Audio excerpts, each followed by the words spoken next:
Good evening, ladies and gentlemen. Welcome back to The Darkest Hour. Tonight is episode 70 with Thelorr. Been waiting to get him on. This is going to be a good one. Let's go say hi to the boys. What up, gentlemen? How's it going?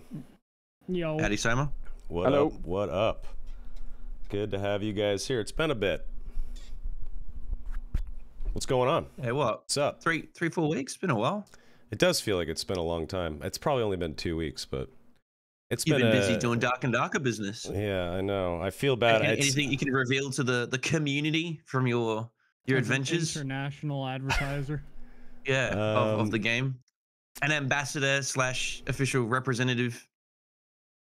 Nothing I can share. I don't. I wish I could. Taste, bro. I wish I could give you taste. a little taste, but I can't do it. Okay. How about this one? Is it looking good? How about that one? Fuck yeah. Yeah. When you say Very. Fuck yeah, you mean fuck yeah, or you mean like? I saw stuff today that got me so goddamn excited. I cannot wait. Shit. Let's go. There is some I literally said to Odin, "Holy shit, the devs have been cooking. It's that good. You guys will see. You guys will see. You guys will see. It's gonna be good." Heck yeah. I feel like if they followed up this wipe with like a meh wipe, it'd be so bad. But if it's a banger one, oh yeah, it's gonna be fun. It's gonna be definitely good. You guys will like it. I was at Gamescom for a week over in Cologne, Germany, with Odin and our Iron Mace biz dev guy Jin, who's a great guy, and we had a lot of great meetings with European marketing agencies and folks like that. So we can market the game better in Europe, which is cool. But that's not really anything that's associated with game dev or anything. But so many people got COVID and got super sick, including myself, which sucks. The meme that someone on the Darkest Hour podcast is always sick continues, unfortunately. Odin has it even worse than me, that poor guy. He doesn't even sound like the same human being. He sounds like a different man. It's fucking weird. That whatever that disease is doing to him, he sounds like a different guy. I hear that shit changes you, dude. Well, you never leave the house, so you're lucky. You don't have to worry about it. He's gonna start yelling like 9 and shit in a week. Really making. But yeah, it's gonna be home. I will be gone again. Not next Tuesday, but the Tuesday after, because I'll be in Korea to visit Iron Mace HQ for a week. So. Gonna have to miss another episode another week. Sorry about that, folks, but we will be back next Tuesday. Yeah, we'll be back this coming Tuesday, but then the next week I'll be in Korea, so we'll have to miss another one. And then, of course, there's TwitchCon and then Tokyo Game Show as well, so it's a lot of travel this month, but it's worth it. All that being said, gentlemen, good to see you, Spuddy, Jay, always a pleasure, but Thelorr, holy shit, it's so good to have you on. I was talking to you before we went live. And dude, your YouTube channel is amazing. You are a great figure in the community, and you are a pretty damn decent ranger. What can we say? You're not too bad at that fucking awful class. Yeah. Definitely. I'm glad you said ranger. Oh boy, yeah. I hope you're doing well. But I'm glad you said ranger because I mean I've been doing fighter for the last 8 months. I just started playing ranger just this wipe, and this is my favorite class by far. I mean, even though I don't really play under any other class, I just started playing wizard too. So that's your chat convinced you to play. What was it? It was like you had to do something or something happened. They convinced you to play wizard. They gave me $300. They paid you to play. I respect that. Hey, that's cool. Yep. Yeah, I knew you're a fighter, but really, like, you're shining as a ranger in my opinion. You just seem cracked at it. So I consider you a ranger player. Yeah. Thanks, dude. But yeah, your channel's excellent, and I've been wanting to get you on for a while. I was sort of lazy about reaching out, and then finally I did, and you were like, "Yeah, let's fucking do it." So, I love the podcast, man. Yeah, like I said when I was talking to you earlier, sometimes I put on one of your podcasts, and I just go on a run, and I just listen to the whole thing. It's great. Love that. That's awesome. Yeah. You're telling me you run for like an hour and a half, 2 hours? Yeah, well, it's like usually 45 minutes, 45-minute run, just listening to. The last one I listened to was Not Like This. That was a good one. That was a great episode. Yeah, that's a smart guy right there. He's very passionate about the game. You can tell. Just by the way, yeah. with the throat and the coughing, I'm going to rely on Jay and Spuddy a little bit more this episode to kind of take it away just so I don't destroy my throat. That being said, the first question, sir, if you wouldn't mind, is actually directed to Spuddy. Spuddy, why are you wearing a blowy hat indoors? And can you explain to everyone what a blowy is? I'm sure Jay's interested. Well, with Twitch TOS, I don't know if I can explain what a blowy is, but I'm not indoors. Oh, Fucking hot. Oh, just hanging out. I don't know what you're on about. Okay. This is just to keep the bugs off my back. But I'm just envisioning a desert road with a desk and a guy wearing a hat and some glasses in it. Yeah, these corkies, they're for getting rid of flies. They don't go straight for your eyeballs. Because out in the outback, there's flies friggin' everywhere. And they're called blowies because you try to blow them away. You know, when you go in your backyard and you see like a dog turd and there's like 100 flies on it, that's what the flies treat you like in Australia in the outback. It's true. They're just Lord. for you. I went to Australia to host PAX Australia with Twitch once, and there was a bunch of blowy flies in the convention center. And we were on stage talking, and the blowies would try to fly in your fucking mouth. They'd try to fly in your nose. They'd get in your eyes. And you'd be constantly... It was disgusting. And I was like, what is this shit? And then this Australian guy was like, it's a blowy. I was like, what the fuck did you just say to me? He's like, oi, mate, that's a blowy. That's what we call the flies here, the blowies. I was like, you people are sick. I love it. But yeah, they're blowies. They're aggressive. You guys also have something called bin chickens, which, by the way, if you don't know what a bin chicken is in Australia, these are just birds that you see everywhere in Australia. And you think, oh, a bin chicken, what is it, like a crow or a pigeon? No. This thing has a beak that looks like it's a black scimitar that could kill you. They're massive and they're everywhere and they're aggressive. What is up with the fauna? Have you seen Prometheus, the alien movie? There's that black goo that accelerates evolution. Yes. We have something similar here in the water. So those birds highly evolved quickly and adapted their beak to go toe deep into bins. Google the bird, guys. They look chicken. Terrifying.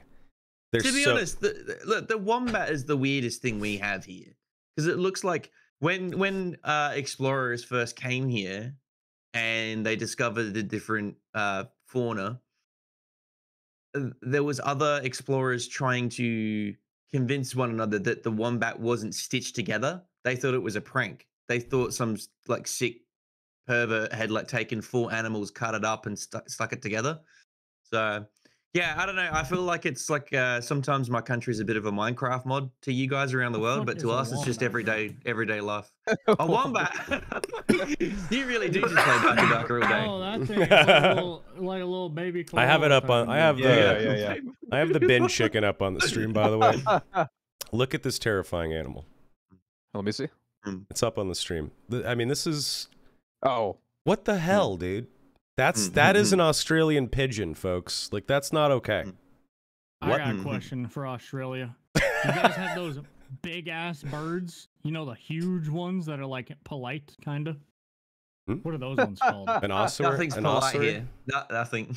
No, not an ostrich. An ossuary. Galahs? Ossuary? Ossuary? Ossuary? Or... No. You mean emu? Emus? No, it's like a big ass bird, bro. We've got heaps of them, though. We've got heaps of them. Pelicans? Not an emu. No, it's like a giant pelican. Fuck, what are those called? Spoonbill. I'm checking. Spoon. Oh, hornbill? Hornbill, maybe. That sounds right. Remember, there's different parts of the country as well. Like, I'm from the most normal part of the country. I'm from the southern. Like, where I'm from is like, it's more like it has more in common with Italy than the rest of the country. Like, if you go to Queensland, that's where all the wild shit is. Yeah. Queensland's literally where all the memes come from, like Crocodile Dundee and all that shit. And where's Darwin? Is that the like center north? Right up the top. Yeah, exactly. And that's all crocs and shit. That has more wild human behavior than animal behavior. That place is like Mad Max up there. Yeah. Yeah, you ever seen a shoebill stork? That's what I was talking about. Oh yeah, shoe yeah. bill stork. Shoe bill. Yeah. Let me have Those to- things are crazy looking. Shoe Oh. bill stork. They look like they're Nah, literally let just me have a look. dinosaurs. They look I bet scary. Oh, that's if I look- creepy. Yeah, and I bet if I look that up, that's like Queensland. they chitter. Holy. They slap their beak together so fast it sounds like someone shooting an AK or like Ooh, a. shoe bills? Yeah, have you ever heard them, No. bro? You need to watch a video of them slamming their beak super fast. It sounds like someone is opening up with an AR. Oh, they're huge. Holy. It's Nah, they're like 6 feet tall or something. Good lord. watch a shoebill stork moving its beak fast. They like You bow sure? at people and shit, but I might just be out of you. Let me see if I can find I a think, video. yeah, I think it's just a zoo thing because it looks like it says Wikipedia says Africa.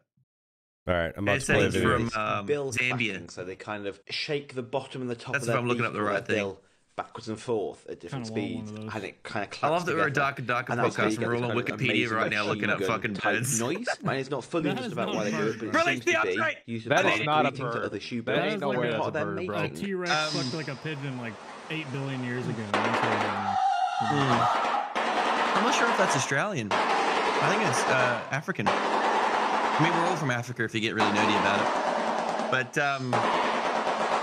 yeah, Mr. Law, your builds. sir. What inspired you to start becoming one of the build guys? Just to open it up before you answer, I used to despise a lot of the build videos because not you, but there are, and I'm not shaming anyone specifically by name, but like there's lots of content creators where it's like, OMG, this is broken. This will change everything. Ruined. Devs, fix it. You know, like those kind of thumbnails and all that kind of shit. And then you watch it and it doesn't live up to the hype. They just put like on, you know, a golden dragon dildo skin on their weapon and nothing's really changed. Whereas you genuinely found some like crazy builds that would fundamentally change, not the early game experiences, but mostly like I found like in High Roller, I would see a lot of people replicating your builds. One of the most recent ones was the survival bow forceful shot build with resourcefulness, you know, stacked on Ranger.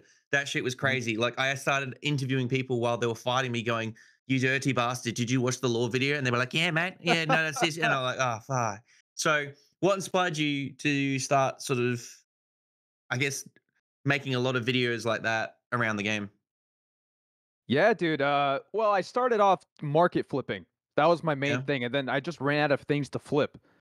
Yeah, and I was doing market flipping back when the marketplace wasn't a thing. It was just a trading post.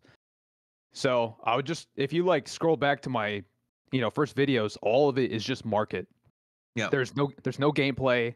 There's none of that. It's just flipping things on the market. So like, I would just see people like selling things like a tattered cloak with true physical damage for 100 gold. And I would just buy it and just flip it for 500, started making videos on that. And then I ran out of ideas. And then people started calling me bad at the game in the comments. Like, oh, all you do is market flip. You don't even know how to play the game.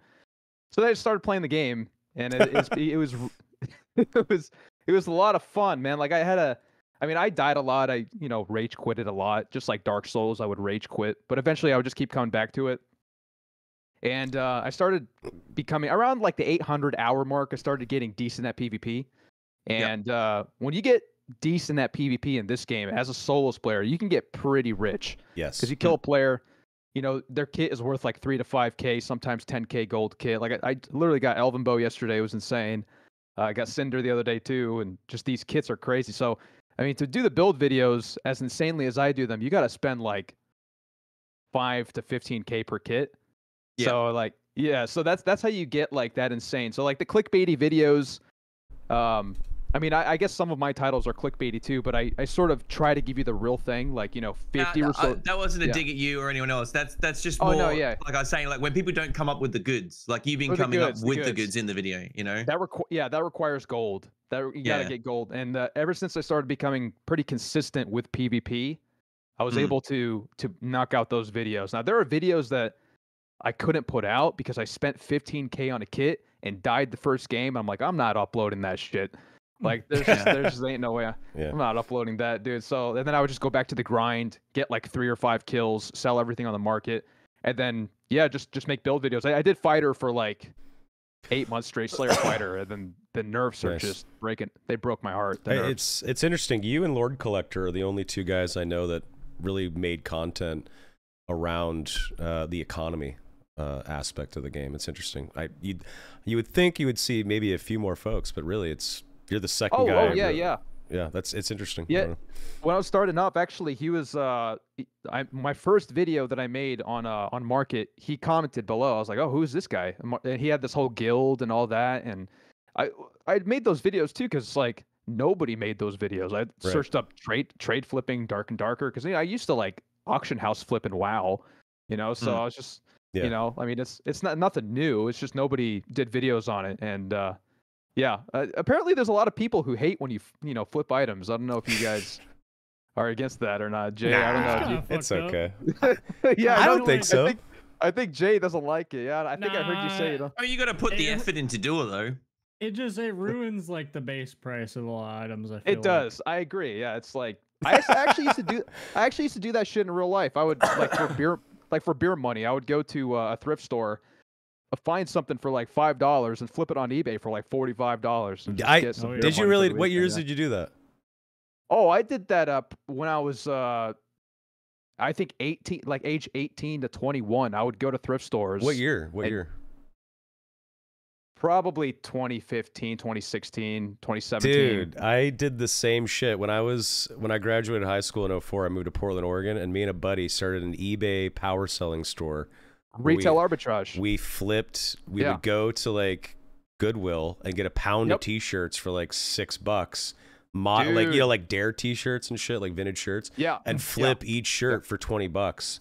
It's insane. Yeah, it's and insane. then eventually we got into drop shipping DVDs, but that's how we got our start. Was flipping shirts. That's how you that's how you should start. If you're getting into like Amazon FBA or any drop shipping, always start with like the thrift store stuff because it gives you an idea of the business, So 100%. That's cool. Yeah. But Nice. it kind of transferred over to Dark and Darker and in WoW. Like I would just flip shit, So it was a lot of fun. And then I was bad at the game, but I decided to, just put in the hours and around like 800 to 1,000 hours. I think. Let me see how many hours I have. I have 2,000 hours. Around 2,000 hours. Around like 900 hours. I was able to get consistent kills to make the gold, so that I can keep making these build videos. So then it just kept on snowballing from there. I just kept having these ideas every day. I'm like 50 resourcefulness build, 50 dexterity build, and then all these other builds. Yeah.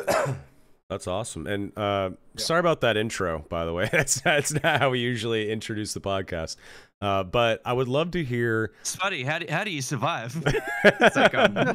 I would love to hear about just your content creation history. Like, what did you do before you got into streaming and making videos? Where you from? Oh, yeah. Give us the ASL, if you will. Sure. Well, I went to college. I went and studied. I studied all kinds of things, but the thing I stayed on was business. And I ended up getting a management information systems degree because that was kind of the bachelor's degree that made the most money. Information systems. I learned Python. So I ended up getting that degree. And during college, I was working construction. And I was also working at my my father's convenience store. He owned a liquor store business. So the thing is the day that I graduated with my degree, like a week later, so I got my degree a week later when I graduated, my father ended up passing away. And so I didn't use my degree. I had to run his store, so the business was passed down to me. I ran his store for 2 years. And eventually I kind of got fed up with it. And when you're working at a liquor store, there's all kinds of things that happen. So, I mean, you're working 7 days a week. And you're dealing with all kinds of characters. You're dealing with drunk people. You're dealing with I have a lot of crazy liquor store experiences. People breaking my windows. There's fights. It literally changed me. It was a crazy experience. So, but we didn't expect my dad to die. I mean, he died. He was only 58 years old. He passed away. Sorry to hear that, man. That's terrible. Yeah, man. Yeah, that's life, man. It's gonna happen to all of us. But he really just didn't really take care of his health that much. So it's pretty bad. But that experience was intense. But after I ended up selling the store, got rid of it. So I was just kind of applying to jobs with my MIS degree. I couldn't find shit because I was just inexperienced at that point. I went 2 years without using my degree, and I decided to pick up a job So I'm an audio engineer. I do mixing. I master music. I also work in live venues. So I work with soundboards. I got a little soundboard right here. I mean, obviously, it's a mini soundboard. This is perfect for streaming. But when you go to like the actual concerts, you got these big, large soundboards that you work with. So I do that on the side. And, you know, the Dark and Darker playtest came out like August last year. Around that time, not the playtest, the Blacksmith came out like around last year. So I started playing that, and it was just like so addicting. I just couldn't like get over this game. Like it was just unbelievably addicting, mainly in the marketplace. And now we're kind of sped up here. We're kind of all caught up. So marketplace, did the marketplace videos, got good at PvP, just started making build videos. So Awesome. That's all I got here. Yeah. That's great. And do you see content creation like, you know, being something that you want to make your full-time career going forward? Do you have the itch now, or how do you feel about it? Oh yeah. Oh yeah, definitely. It's nearly there. It's nearly there. It's pretty good. Definitely, you know, I don't only want to be like a Dark and Darker content creator. I think it's good to expand, but it's hard to kind of like, you know, play other games. I mean, you lose, you know, your viewership, but I think if you build a good connection, you know, with your audience, you know, they'll stick around. Right. Yeah, absolutely. Yeah. So why fighter and ranger? And why are you such a dookie ranged player? What the fuck, dude? Why do you like to kite people around and make my life a living hell? Yeah, dude. Yeah. A billion traps down, dude.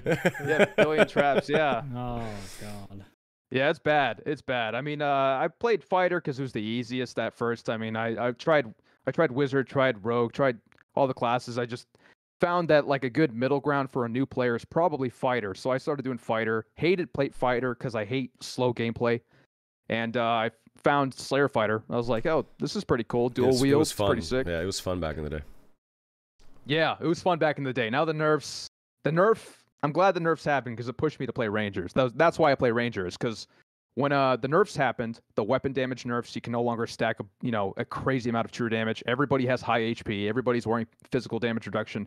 You cannot face-to-face fight anybody as a Slayer fighter. It's like impossible. What you have to do is just kite people until their HP is like halfway, throw some Francesca axes, and then you can go in and deal the final blow with your 5 weapon damage Slayer. So I was like, why the hell am I playing this class at this point with all these weapon damage nerfs and all this? And, I mean, I'm pretty much playing Ranger. I'm just taking out my survival bow and just shooting people till their HP is low. So I might as well just play Ranger. So I quit Slayer Fighter until, hopefully the weapon damage goes back up. Because like an epic Falchion's 42 weapon damage, man. Like that's last patch's rare Falchion. So it's kind of like, if you want to get like an epic Falchion, you got to go legendary with additional weapon damage, and it costs you 2K. So right. Yeah, so I just switched to Ranger because all I'm doing is playing Ranger at that point with Slayer Fighter. So, and then Ranger ended up being my main because Forceful Shot and Quick Shot just stole my heart, bro. It's insane. Dirty. It's dirty. Yeah, except when you're fighting Iron Will Barbarians. Holy, bro. You cannot. Yeah.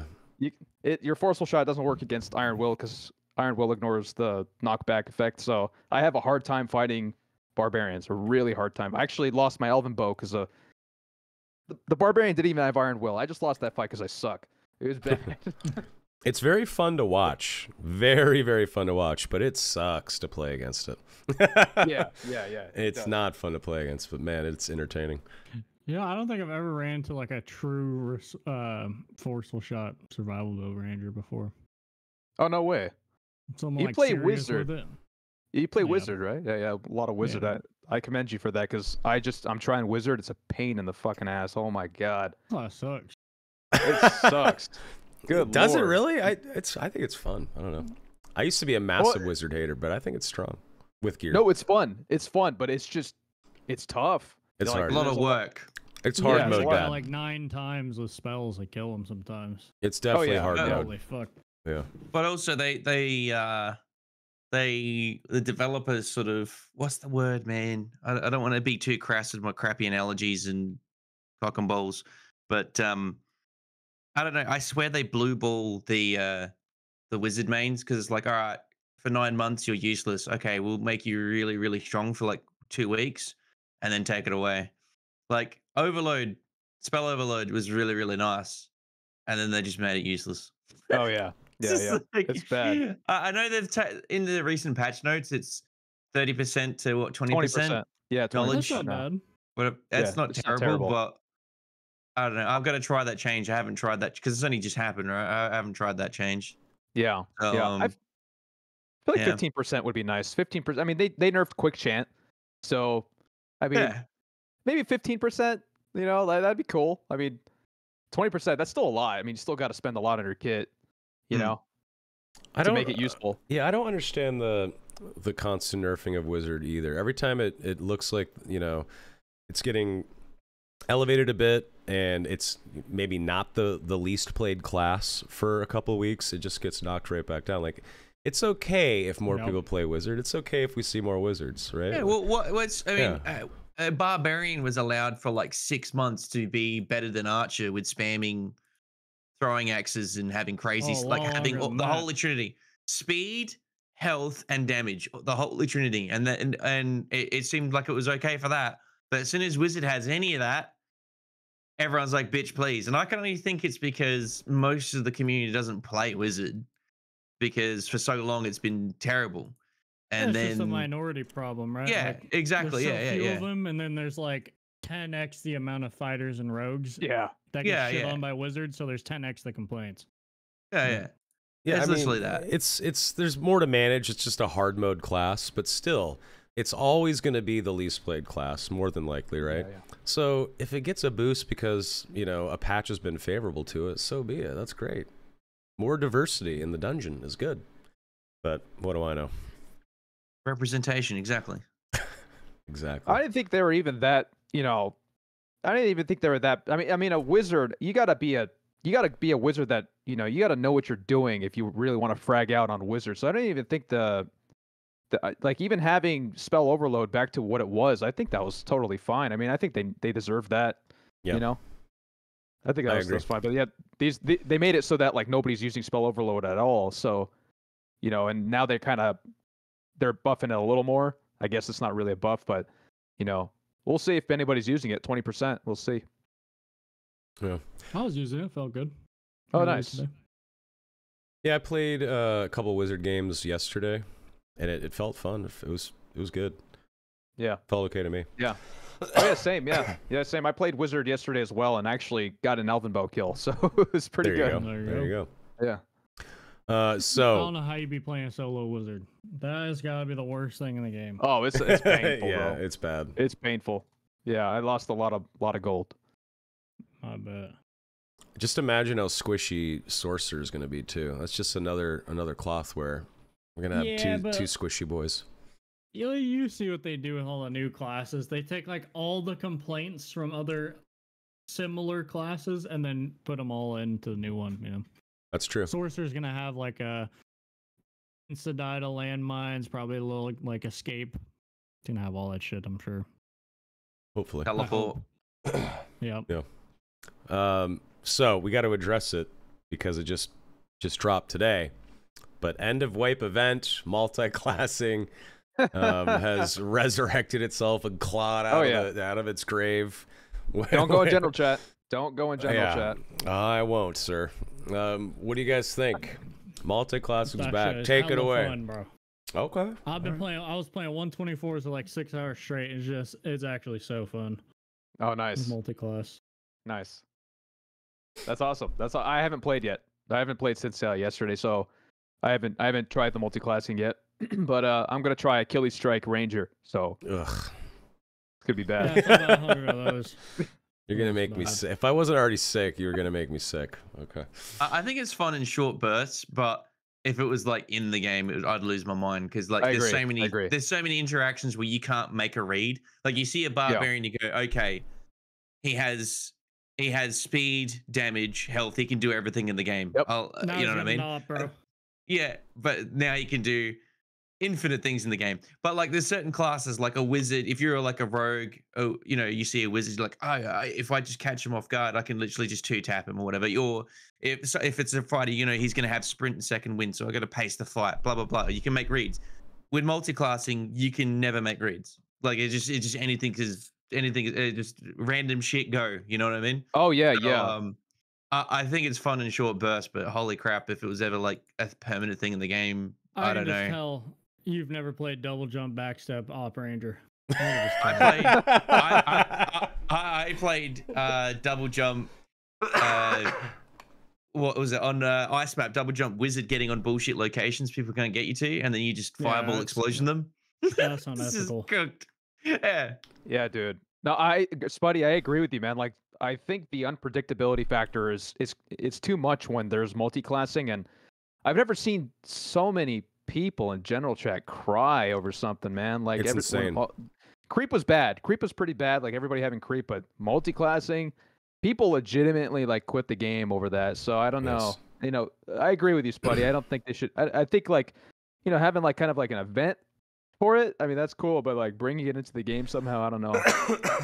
Yeah. Well, people are so upset that this multi-classing thing is just a 1 week end of wipe event, and people are still mad. Yeah, still It's mad. the Yeah. it's the end of wipe. It's a week. You gotta think, like, people are saving kits, like, including me. Like, I'm holding on to artifacts, waiting for this Yeah. because it's gonna Yeah. go ridiculous, and then all that shit goes out the window. Dude, I don't. Yeah. Multi-class, and it's like, Yep. I don't This want is to a run shit show. any artifacts. I don't even want to run anything because of it. But I mean, it's not going to matter in a week. But that's how I feel too. I feel like, well, now I don't really want to run my Elven Bow, because like I'm just going to lose it to some weirdo, who I don't know like what he has, So it's just kind of, it's hard. Yeah. But it's still, I mean, it has its ups and downs. It's fun too. But it's definitely also good for you for making videos. Fun little Oh, yeah. multi-classing setups and stuff. Yeah. They're gonna do that at the end of every wipe. Yeah. Yeah, it's a fun time because you can have infinite, content pretty much. What's interesting is Druid is now in the mix with multi-classing, and people in Jay's chat have brought up like Dreamwalk on a Warlock or a Wizard, for instance. oh, dude, Dreamwalk What was the fuck? crazy. What the fuck? You know what's even crazier? Yeah. I was playing Rupture, Poison Weapon, Magic Stacking, Rat. That show was Oh, it was pretty fun no. until I hit a Dark Reflection and I instant died. Good lord. That's what amazing. I That'll do heard it. that was hysterical is, although at least you've got lots of rolls now to like re-roll, if you're trying to do shape shifting, right, druid shape shifting, form shifting in a different class, if you just roll the shape you want to shift into but don't roll human as well and select human, people have been shape shifting into their creature and then stuck in it. So you go in the Yes. dungeon going, oh, I got this cool build, and you That's go right. into rat, and then you just stuck as a rat the whole game. Yeah, exactly. Oops. I find that very, very funny, but terrible. But yeah. So, what do you guys think are some of the crazy multi-class builds now, especially with Druid in the mix? Like, how broken is shit in the dungeons? I haven't had a chance to play today.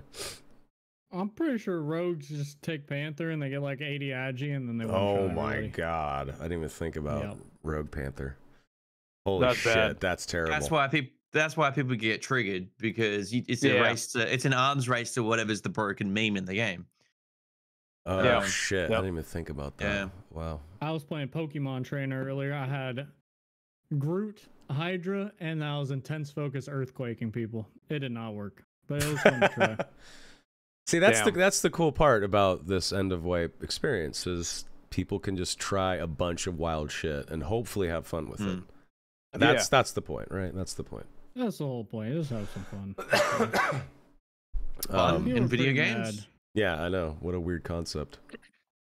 So obviously we have a big wipe coming up here in a week. What are you guys hopeful for? What do you guys want to see changed? Obviously there was some stuff on the test server, so you guys have seen that there's like the Express Man and Otto and all that stuff that was shown in the test server, but Big Auto.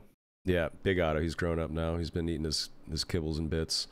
What are you guys excited about? What are you hopeful for with the wipe? Anyone can. You guys can all three answer it. Sorcerer. I thought Ruins plus a new class would have went crazy, but Yeah, so I was excited for I was telling my chat like, yeah, if I'm gonna play another class, I'll definitely try sorcerer. It just sounds cool. You know, I'm sure it'll look cool. But yeah, ruins definitely. I've been missing ruins 100%. That was a really good map. Yeah, so I'm excited to see the rework, see what they got, and see what it looks like. And I heard they're doing they're combining the maps again. They're doing like ruins and crypts, if I'm correct. I don't know. Are they doing that? Pretty sure. Yeah, pretty sure they're doing I that. didn't watch the Q&A though, unfortunately. Yeah, I mean, yeah, I kind of skimmed over it, but I think they're doing that to like, you know, reduce the amount of maps on the queue list so that, you know, people can actually they can get games. And well, I think there's enough people to play the game, but I think they just don't want 4 separate queues or something like that. Yeah. Yeah, I'm excited for that. Yeah. Oh, sorry. I was just saying they should just No, take no, ice caves out of the rotation, put it on a separate spot because nobody plays that shit anyways. Oh yeah, I haven't played ice caves. Unless you're AP farming on how That's AP farming. That's where it's at. Yeah. Yeah. It's so crazy because ice caves at one point was the chosen one. It was so fucking fun. It was great. It was my favorite map. I completely ignore it now. I have no desire. It's weird how that works. Yeah. Well, it depends what you want out of it. If you want PvP, there's GC. too much downtime. Yeah, GC.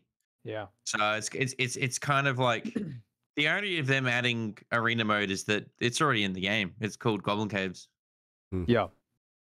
Are you guys excited about Arena? Yeah. Yeah, that's gonna be sick. Good. Good. I think it's gonna be. I think it's gonna be cool. I did not like hearing that whole "you lose your gear if you bought it" type of deal. I feel like that's pretty bad.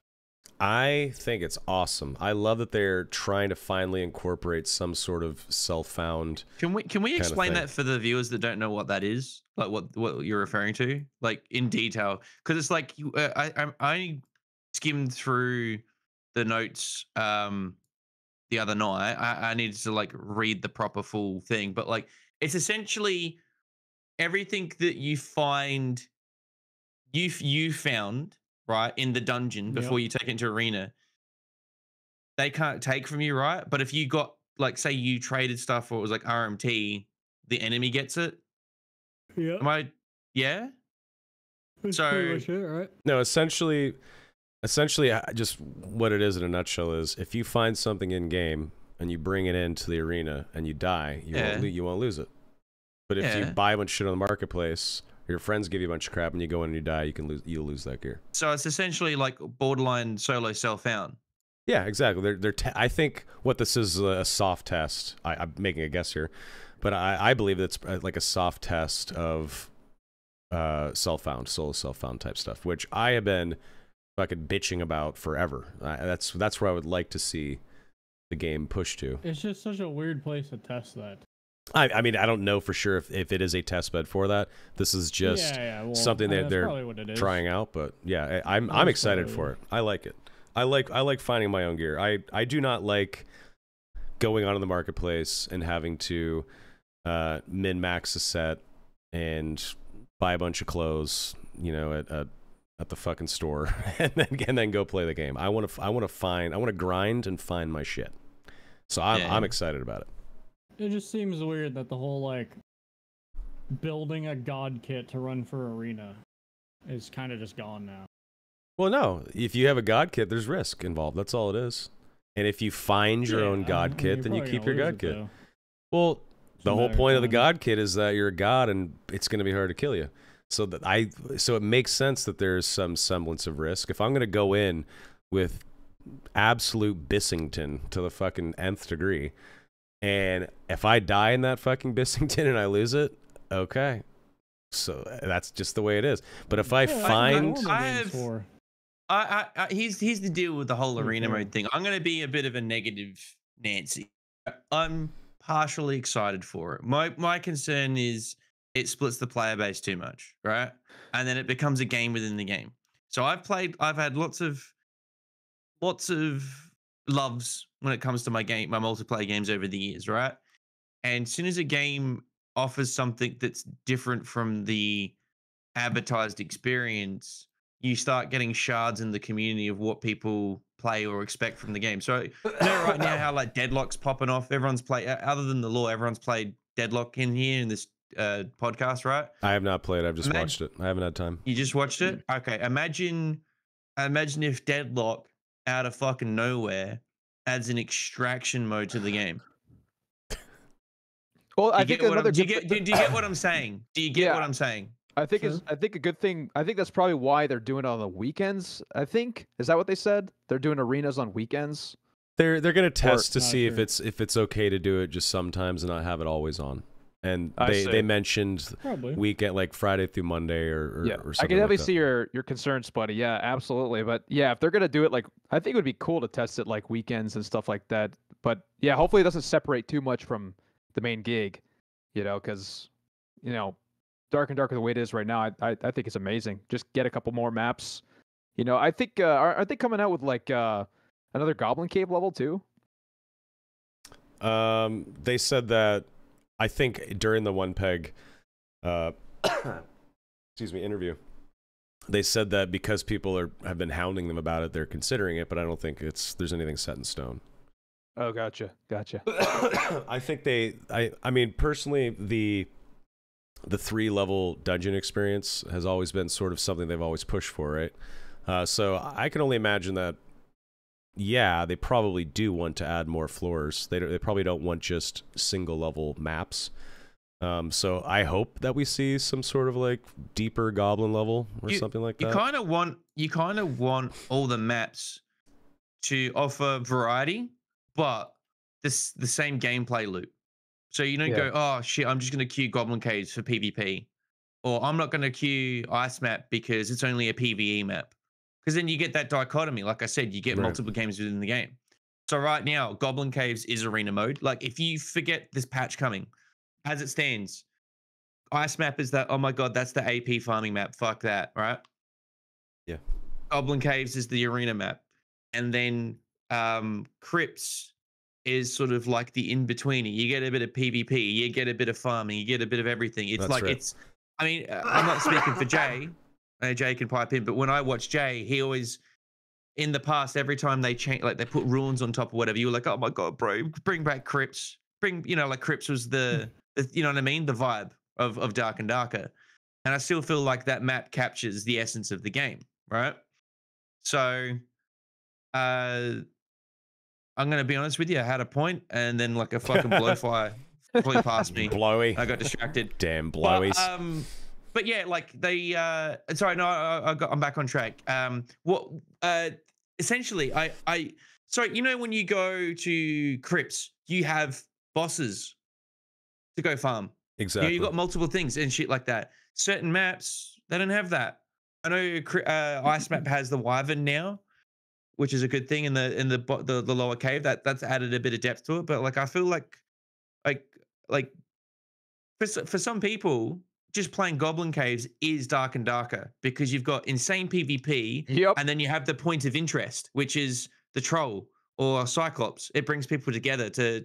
So you know what I miss about Ice Caves? You know how you say you didn't like Ice Caves? The gold pile in the middle of the map. It gave the map a point of interest, and it 100%. Was so fun. When that was removed, that's what lost me. Yeah. They need, if you're watching SDF, Terrence. Wait, they removed it? Put it. Yeah, the gold pile in the middle of the map. I didn't know that. On the top level.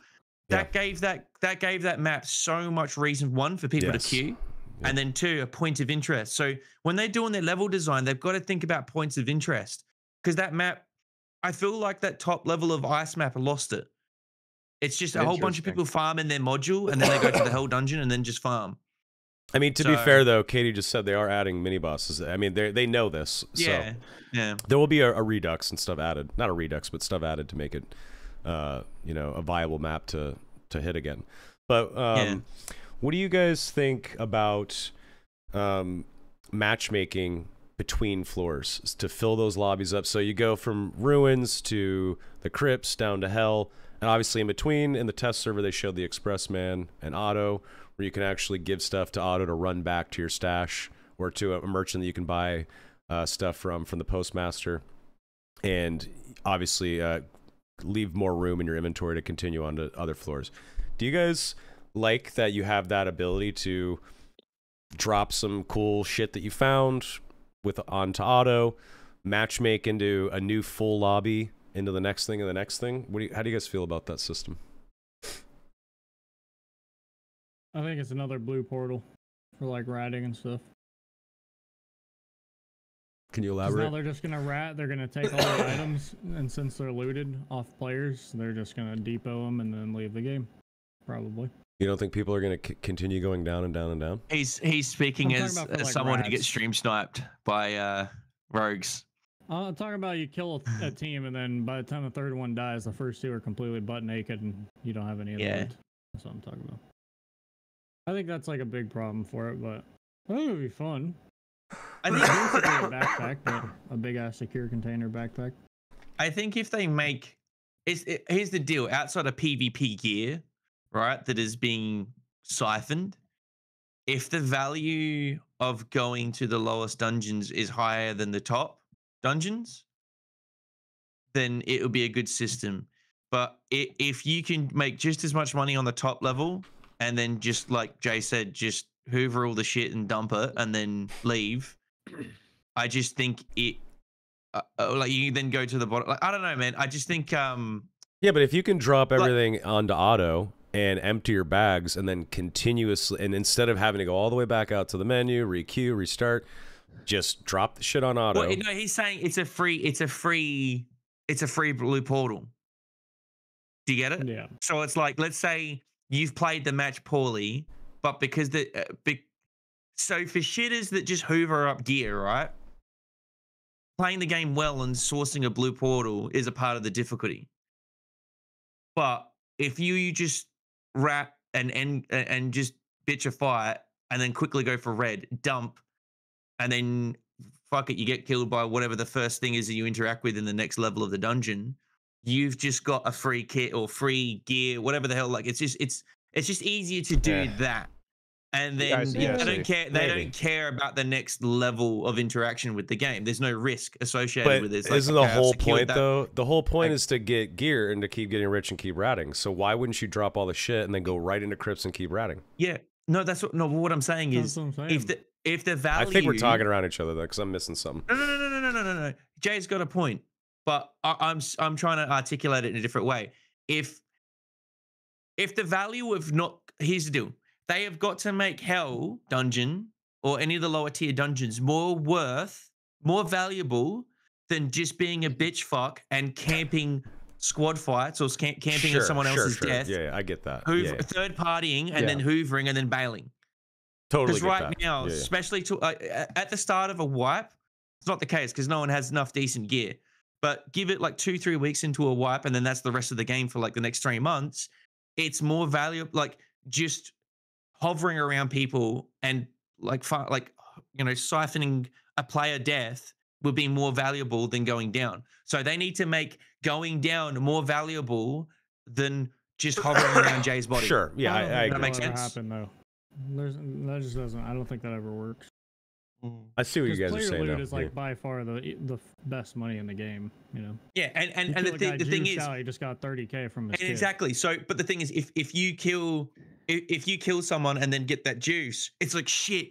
I have the golden dragon dildo. I've got to get to a blue immediately. Now you just be like, oh, there's the one of 3 reds around me in the middle of the map, because it's always pretty easy. I find it's easier to source a red that's got an infinite exit. It's always going to be a free blue. No one's going to take it. You don't have to secure it. So you know that threat is gone. Does that make sense? Yeah. Like that. So if you found like a unique and it's like, oh, fuck, I got to get out. It feels much safer and easier to secure the bag. That's what Jay's saying. And then more ratting, more PvP looting will happen as a result, because it will ironically, to at least to the sweaties or the tryhards, and that may not be sweating, it will devalue actually looting in the lower tier dungeons, Soma, if you really think about it from that perspective. I think it'll be fine as long as the loot is good, though. Yeah, loot has to be good. Yeah. It's got to be. But it has to be a value. Like it has to be worth it. Right. At the end of the day, you just said it, Jay. Though it's always going to be tough because PvP gear is usually like. Yeah, but that will never change, though. You know what I mean? I think it also depends on the player's intention.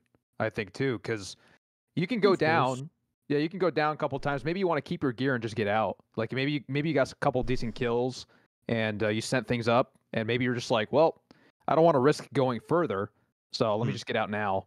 You know, because that's mostly like, I mean, I don't think but like Spuddy was saying, it's got to be valuable to go down there. But I mean, I don't boss or anything like that. I just kill people.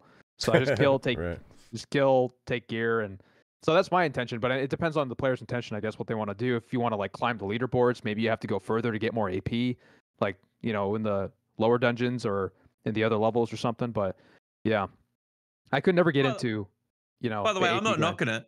Yeah, I'm not knocking it. I'm just saying, like Jay, like what the potential issues are with it. That's all. I think people are gonna scale harder than ever. You're gonna see like a bunch of crazy gear in like a week or two compared to like a month. Because it's easy to get out with it. And you're in an early wipe, all you want to do is farm the boss because it drops the best shit. That's in the right. Game, so. Yeah. In a weird way, maybe I just like pain and suffering, but I did like the whole, like you micromanage your inventory. I'm like, okay, I'm gonna leave out the pocket fluff, the Tic Tacs, the socks, the little snack bar. Throw that out the toenail clippings. Get rid of that. Keep the gold bar. Keep the purple little crystal thing. You know what I mean? Like you manage you're working the economy in your head. Like Thelorr would be good with that. Being a flipper in the past on the market, it's like that is the juice. Keep that and then go and then you know what I mean. You proceed through the level. Like I felt like that was a part of a bit of skill expression, keeping on top of what is of value.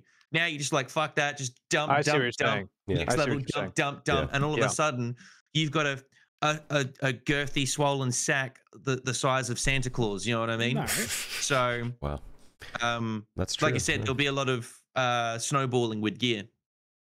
Jay. Yeah, throwing it to you. Back to you. Yeah, that makes sense. No, that makes sense. Whenever when you break it down like that, with the 3-floor system, let's say you get from ruins to the crypts, and while you were playing ruins, you killed a bunch of people, and you finally get down to the crypts. Well, now you just have match made into a bunch of new players, fresh players, right? And then one of the best parts about crypts is you can clear the lobby. You can go on a PvP fuckfest and make sure you murder everyone and then take a red and know that you are safe to go kill the Lich or the Ghost King or whatever.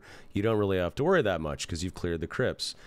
Now, with matchmaking coming into play for potentially the Inferno level, which I don't think it's been confirmed or not. I'm just saying if this is the case. It would be crazy. Wouldn't that, I mean, it kind of sucks because you deserve, as Purple Exity said in chat, if you kill the lobby, you deserve your empty Inferno and your free quote boss attempt. Yeah, I agree with that. I totally agree with that.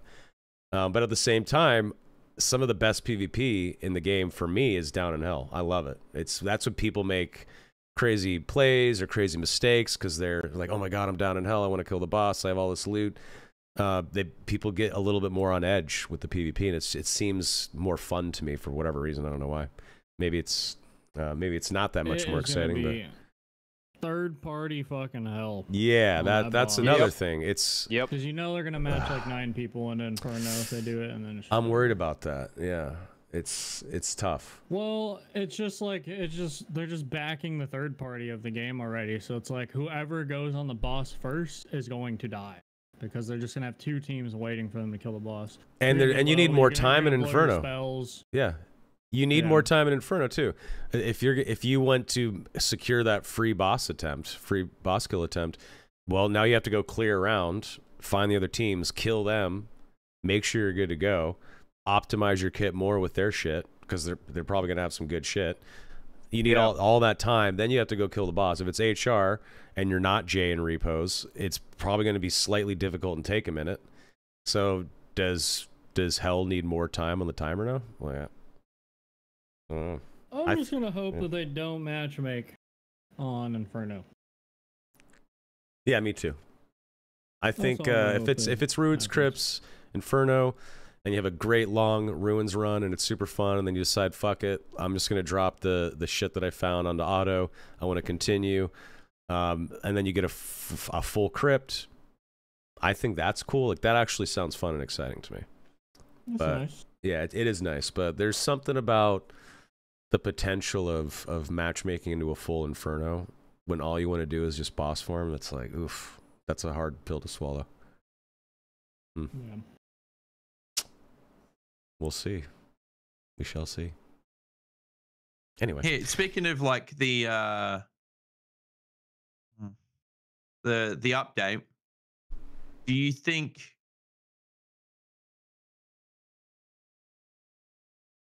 I don't know, what's your concerns about Arena? Like I vocalized mine about like you got like I think Jay touched on the whole lack of juice gear. Like what's the point of going in if you're going to keep your stuff, right? Mine's splitting up the player population. That's where it just gets all funky. It's like, why have MMR and then some people lose gear and some people don't? But yeah, sorry. No, I was just saying, like, it's so weird.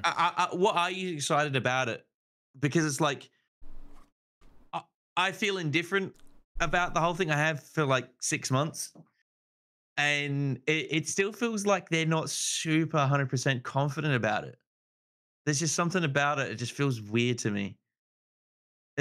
Am I reading into this wrong? Yeah, what do you mean by that? I don't know. Well, it's like, they talk about like putting it on weekends only.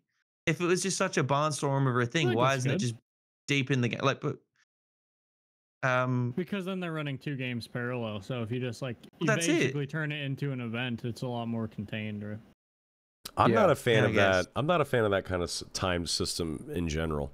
Some people fucking tend bars and they wait tables weekends. And they on weekends. Yeah. And all they want to do is get the fuck off work. And my old job, I never had a social life. My weekends was my job, my work. So I'd never be able to experience this thing. So you know how you design a thing where like only a certain portion of the player base can experience it. Again, that's one of those things. You know what I mean? Yeah. Like, it's just sort of fuck. I think I'm really just sick of people judging certain systems. Like, to be worried about it, like how is this going to affect the game is one thing, but just the way that people fucking trash shit before they even fucking try it is just getting really old. I feel like people just need to give I'm sorry. Not you. What do you mean? What do you mean? I'm not talking. People? I'm not. Shut up. Shut up with that blowy hat on. Well, no, I feel like I know what you're saying. Like, sorry to interrupt the law, but like, no, you're good. You're good. It's just it's not me being judgy and being like a cynical piece of shit. It's more I've had an experience in the past where developers unintentionally split up their player base too much, and they maybe push to the boundaries too much of what they can do just yet. Like. It is just another cue to me in my head right now, and then it to me it's like on the side of loving Dark and Darker, I've fallen in love with Deadlock right now. Together, it's two. One's my mistress and one's my wife. Dark and Darker's my wife, Deadlock my mistress. Right now, on the side, right, when I'm messing around with my mistress, Deadlock. I keep thinking to myself, man, what if they just obviously they're not, but what if Valve just did a line of cocaine and said, hey, let's add an extraction mode to this game? It's not a part of the identity of that game. I'm not saying Arena for this game isn't 100% a part of the identity. It's all about execution. You can do anything well, but like Tarkov's a perfect example of like just completely missing the target. And we've used that as a reference in the past. And I'm just worried that, look, SDF has proven he's done some wild shit in the past in the game, like just flippant decisions, like, you know what, fuck it, like we'll do it live, Bill O'Reilly kind of energy, like, right, and then just do it, right, and that doesn't always have the greatest results. Sometimes it does, and everyone goes, oh, that guy's a genius, but sometimes it also has the opposite effect, and I'm worried that they may have overpromised, and then they've got to somehow commit to this. You know what I mean? Don't know if they. I don't think they've overpromised. I think they said, "Hey, we're going to try this thing. Give us some time to do it." And of course, with anything, with any product, it could suck or it could be great. And we just have to wait and see. I don't think there was any overpromising because these guys have a plan for something. They need to put in the development time. They need to throw it out. They need to test it internally and then throw it out there and see if it sticks. That's really all it comes down to. Yeah. And Thelorr, you were gonna say something about it, please. I think first impression definitely. They gotta nail it because I mean when they came out, for example, these are smaller examples. Like when they came out with Creep, immediately the first impression, everybody was like, "Get this the hell out of the game." When they came out with MC, like immediately the first impression was, "Get this the hell out of the game." But when they come out with other stuff, like sometimes the first impression, people are like, "Oh, I love this change. Like this change is awesome," But I think the gaming community, these are all gamers who have been playing video games all their lives. I think, they have some, they know what's good and what's bad. So if Arena comes out, people are gonna know right away if it's gonna be shit or good, because MC Probably one game, dude. probably one game. Yeah, that's one game. Like it's, I think, I know what you're saying, Soma, because people don't give things enough of a chance. When I first tried MC, I hated it. But then a week later, when I got through all the BS, I was like, okay, this is kind of okay. It was opposite for me. Loved it at first, hated it later. Then hated it later. Yeah. That MC is just no MC. But that's how I feel about Arena. We're gonna find out based off of the first impression. I think first impression, like anything. I mean, it's almost everything. It's almost everything. Unless they. You're right. Yeah, unless they if everybody hates it at first, but then they improve it, and that could also be good too. But we'll just have to see how it goes. On the internet, especially in the gaming space, first impressions are everything. You rarely get a second chance. I mean, like the biggest second chance I've ever seen is No Man's Sky. Like those fucks got lucky. Hello Games got lucky that they got a second chance. A little bit of Cyberpunk. They kind of made. They got people gave them a little bit more leeway because CD Projekt Red was a darling of the video game industry, and that was their first big fumble. They had never really fucked up like that before. So people were like, okay, like this is fucked up. Like all the reports that came out of that. Witcher. They made Witcher. The Witcher, yeah. Which was like a masterpiece. Witcher 3, masterpiece. Yeah. So everybody was just like surprised that they fumbled Cyberpunk. Exactly. That's why people were more willing to wait, even after all the reports and all the sad shit you heard about, like the crunch time and all that crap. But what's that? That game was fucking trash. I've only refunded like 5 games in my life. Instantly. That was one of them? One of them. Yeah. Oh my god. Yeah. It was pretty bad. It was pretty bad. I think it got better, but the it was sex pretty scene bad. was awesome though. That was the only thing that worked when the game first came out. Nice. Oh yeah. Another company that's fumbled twice in a row. Twice in a row, really, really bad, is Bethesda. And that was Fallout 76 and Starfield. Starfield was an embarrassment, in my opinion. The amount of money and time. Told me it was Game of the Year. That was bad. Dude, what the fuck was that? And the only thing that's really, really, really saving Bethesda, beyond the hunger that people have for Elder Scrolls 6, myself included, that better be good, is the bailout that they had with a massive multi-billion-dollar acquisition from Microsoft. So I don't know, like how many. It is. I don't know how far you want to go off track with the convo from Dark and Darker, but like just to go on to that real quick, it was a bit depressing. Like it has been depressing because like Bethesda Game Studios, not Bethesda the publisher, but ZeniMax, but like Bethesda Game Studios, like they're a big part of. I can't speak. I mean, I'm only a little bit older than Jay, but I'd say for like myself and Soma, they're a big part of like our childhoods growing up with their game. Like every 5 to 10 years, they made an installment of that game, all the way from Daggerfall and Arena to Morrowind, Oblivion, Skyrim. Yes. Each one of those games was like the paradigm of the RPG single player. Yeah. Like if you played a fantasy RPG single player, you're like, Morrowind, or blah blah blah. And it's just like, I don't know, after Fallout 3, some may still dig Fallout 4, but like I just feel like after Fallout 3, it's just everything's just regressed so much. I agree. It's just bizarre. Fallout 4 was passable. Like staff leave? I don't understand. It's just bizarre. Fallout 4 was passable, but Bethesda has the ultimate crutch, and one of the ultimate best moves ever is that they open it up to modders. That I mean, you got to give them credit for that. That's fucking god tier awesome development right there. Is hey, Do you want to know? here you go, everybody. Why don't you fix our game for us? It's smart, and modding is what gives Skyrim fucking legs for another 15 years, right? So it's a good thing, but still, they get lazy. They get lazy for it. Soma, because of my my history with Quake as a content creator and the Doom scene, I ended up befriending a couple of the Bethesda staff, right? That worked at ZeniMax, the publishing side. So I still get on with a couple of the community managers that work there and talk with them now and then. I hit up the senior community manager after Darker Darker popped off, and I said, I mean, I know you don't work at the game studios, but I said, like, you know, this is what Bethesda should have done for years. A multiplayer dungeon crawler of some kind. You know what I mean? Like, because when I played Dark and Darker, you know what it felt like? It felt like going into the Oblivion dungeons, but a PvP version of it. To me, originally. Oh. You know what I'm saying? Yeah. So to me, it was. So I mean, you see YouTubers all the time putting on the Oblivion or whatever to like footage of this game. So it's kind of like I feel it tapped into a bit of that energy that wasn't like they had a lost opportunity to tap into that, like that kind of like it's just waiting for a game like this to be made in that realm. You know, I mean they like it's always they went late. Like, all right, for instance, MMO stuff. It's just done and dusted. It's just so already covered. And I'm a little excited for Ashes of Creation, though. I'm not gonna lie to you.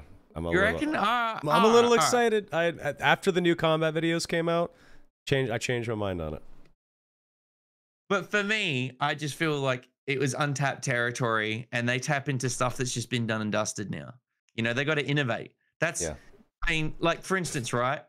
Not to toot the horn of like Deadlock, MOBAs have been done to death, but there hasn't been a seriously good shooter version of a MOBA. And I think that's why Deadlock's popping off with Valve at the moment, because people could talk about Smite and Paradigm or whatever the fuck it was called, Paragon, that's it. But I've seen footage of it, and I just thought, nah, like there's a reason why Deadlock's topping this. You know what? I think it's just because they like kind of revamped the shooter scene a little. They like brought some actually new, is what it feels like to me. Yeah, well, that's what I'm saying. It's taking was disgusting. First of all, we gotta air that one out. That shit was trash. But what was trash? It was really fun. Smite. Oh yeah.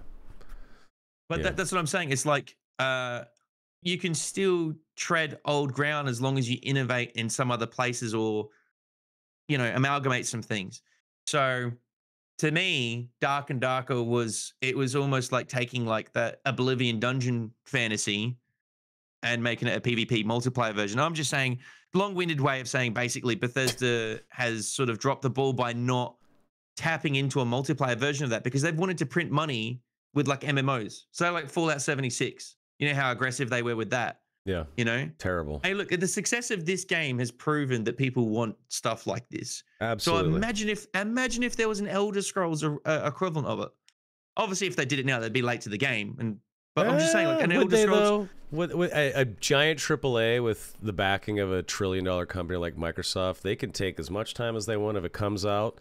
They have the biggest advertising and marketing arm in the world. They can put this shit in front of 1 billion people. And if it's got polish, it could be good.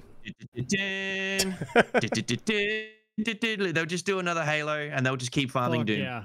But I'm just saying, like, they're just going to play it safe. But Halo Infinite came out and died how quickly? Oh, I still love that game.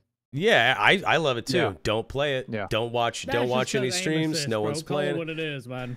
Well, yes, it felt super bad being a PC player playing against a controller player and knowing that they have fucking aim lock on you. It's fucking dumb. That was a stupid move. Yeah, it was bad. Yeah, it was all. I felt terrible. No. Don't they do that Warzone still? They still got that aim lock on Warzone. That's just Apex, Warzone, all. Yeah, that's just terrible. Oh, absolutely terrible. Definitely not okay. They should not have had cross-platform in that regard. I do agree. I think arena shooters are pretty dead though. Which sucks because it's such high skill, badass shit to watch. It's hard to play. But watching like the old Quake guys, they're fucking gods.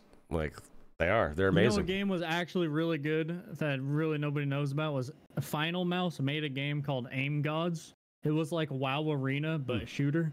It was honestly Wow. such a banger. Interesting. Do you know that top 5%, you won a final mouse, but then they shit rated everybody. in the next patch of man. Dark and Darker, it's not on the notes, but in the next patch of Dark and Darker, they've added aim assist to controllers. So I've already bought a controller just to plug into the back of my PC and just leave on the side of the desk. So I got aim assist on my mouse and keyboard. Oh, good lord. Dirty. Yeah. By the way, just because Simon, I don't want to get him in trouble. They're not doing that. They're not doing that. No, yeah. Darker's not doing that. But that always made me laugh about fucking Apex Legends having just like. Anyway, if they ever do console play on Dark and Darker, which I highly doubt, but if they ever did that and somehow there was crossplay, for the love of God, just don't give like a Ranger's aim assist. Let me say headshot. Yeah, fuck that. Because that shit just kills the multiplayer scene for like 30% of the player base, which is PC, or 40, 50, whatever the hell it is now. Agreed. They should just stay on PC. I think they should just stay on PC. I don't know if they should confuse that. Oh, dude, this game on the Xbox Game Pass would go crazy. Are you guys Jay serious? is 1000% correct. I feel like this game Oh, it would. It is. It would be money-wise, marketing-wise, but separate the damn views. Separate. I agree. Separate for sure. Oh, but it would be of a course. mistake not to put this game on consoles. Oh yeah, It'd be a foolish move. Yeah. What do you guys think of the mobile? that's terrible. So no, I actually, first of all, it's the same sort of deal with PUBG and PUBG Mobile. PUBG had nothing to do with the development at all. They licensed it out. The company called Krafton made the mobile game. Literally have nothing to do with it. That's the same thing with Iron Mace. Iron Mace did not develop Dark and Darker Mobile. They had no input. Nothing was attached from Iron Mace. They just licensed out the ability for them to utilize Dark and Darker for mobile games. So let's just be clear about that. But there was a massive fucking Dark and Darker booth, mobile booth at Gamescom, and it was, first of all, the booth was gorgeous, badass. It was like medieval shit. It was very, very cool. Yeah, have you seen the trailer, dude? That shit was banging. The trailer's banging. Yeah, I actually watched. Hella nice. Dude, I watched some videos, and if you like PUBG Mobile, which I'm not a mobile gamer, I play TFT on planes sometimes on my phone. That's about where it ends. But if you are a mobile gamer and you liked PUBG Mobile, you'll probably like Dark and Darker Mobile. It's very, very similar. And I watched some videos just to like know what the fuck I was talking about if it was ever brought up. It doesn't look that bad. I'm not gonna play it. I'm really not. I don't care about it. It's not for me. But for a mobile game, if you want to, be a barb and chop someone's head off in the dungeon in the Goblin Caves, you could do that on a phone now. You could do that. You could do that on a phone now. And you know what? For the mobile gamers out there, good for you. I'm excited for them. Soma, if this is too much of a businessy question, you can pass on it. Like, I don't know how much you're at liberty to say, but as the marketing guy, were you involved in the trailer for that? This is a good question. It's not like the trailer for Dad Mobile? For the mobile. Yeah. Absolutely not. No. So Krafton, Krafton is a multi-billion-dollar company. It's outsourced to them. Yeah, I just thought their marketing budget. Their marketing budget could buy Iron Mace. That's how giant they are. That's how big they are. Yeah. Whoever they sourced to do that cinematic like trailer, it was well done. Yeah. So I was just saying, like, next time if there was like a big marketing push, say for Christmas or another period in this game's history, whoever did that, if the budget was there, could they do a trailer like that? Was extremely expensive. I'll just let you know that right now. It is out of my budget. But that being said, as an indie game studio, we have to be more scrappy. And could you just Photoshop mobile out of the title at the end? I feel like that's them, probably hey, not. That's not that illegal. You know what I mean? Hey, we're cousins. Hey, we outsourced it. They made the game. That wasn't their original idea. I don't see the problem. Yeah. I totally get it. I get it. The dad trailers are nice though, because I watched it the other day and I was like, you know what? It is pure gameplay, and I think that was my number one thing. Yep. No spin. That is what games don't do. They don't show like pure gameplay trailers. So I think it's actually very nice. You're welcome, because whenever I first joined Iron Mace, my first order of business was, hey, we're going to be on OTK and Summer Game Fest. We need trailers. And I started shopping around for partners to help us build this trailer because there was no one at the company that could do this. And the first thing I said was, we're not doing the traditional stupid gaming industry trailer where it's a bunch of CGI garbage and you see a split second of the fucking actual game and then a bunch of crap. Like, I was dead set against that. And I said, I want 95% of the trailer to be raw gameplay. And I want good audio, good music, badass gameplay moments, show some cool shit. I want people to see the game they're going to be playing. That was my number one goal. And okay, but whose idea was the drum parry? Just random people filming. Just like, hey, let's throw in some interesting stuff that. All right. Yeah. I mean, I just let them. I let the filmers cook. Yeah. Is this true? So OTK was a disaster. Announcing everything when the servers were down was crazy. Was that true? So I wouldn't say it was a fucking disaster. It was just unfortunate bad timing that I had nothing to do with. How am I supposed to fucking know what's going on in Korea? Yeah, I literally, it's not like I'm like on the phone like at OTK Expo. There's months of planning. There's weeks of planning that go into this shit. And if something was unplugged or someone kicked the wrong fucking server over at the same time that we're announcing, that's just bad. That's comes down to bad luck. So if it's a disaster due to Lady Luck slapping us across the face, then fucking fine, we'll take it. But it's not like it was planned by any means. But I will say this: a lot of most game studios and big AAAs and publishers, they have content marketing plans that showcase the game in videos and shorts and social posts and all this stuff. That kind of stuff is one of the things that I have been building towards for Dark and Darker to start doing. So just pretty soon you're going to start seeing that kind of stuff, which is exciting. I think it's super important dads. Excuse me? Like a bunch of ads, but dads. No, I wouldn't even call it ads. I just call it fun, official Dark and Darker content shit. Showcasing stuff, like, hey, previewing stuff like that. I think it's super important to do that. You need eyeballs as long as you don't to take come the back to the WoW game. angle. Have you ever seen the WoW ad shorts? They are so cringe. No. What are they like? What are they like? They're terrible. Give me an example. Delete them out of my brain. I can't. They're that bad. You gotta just go watch them, bro. The WoW ads. Oh, wait, you mean for television?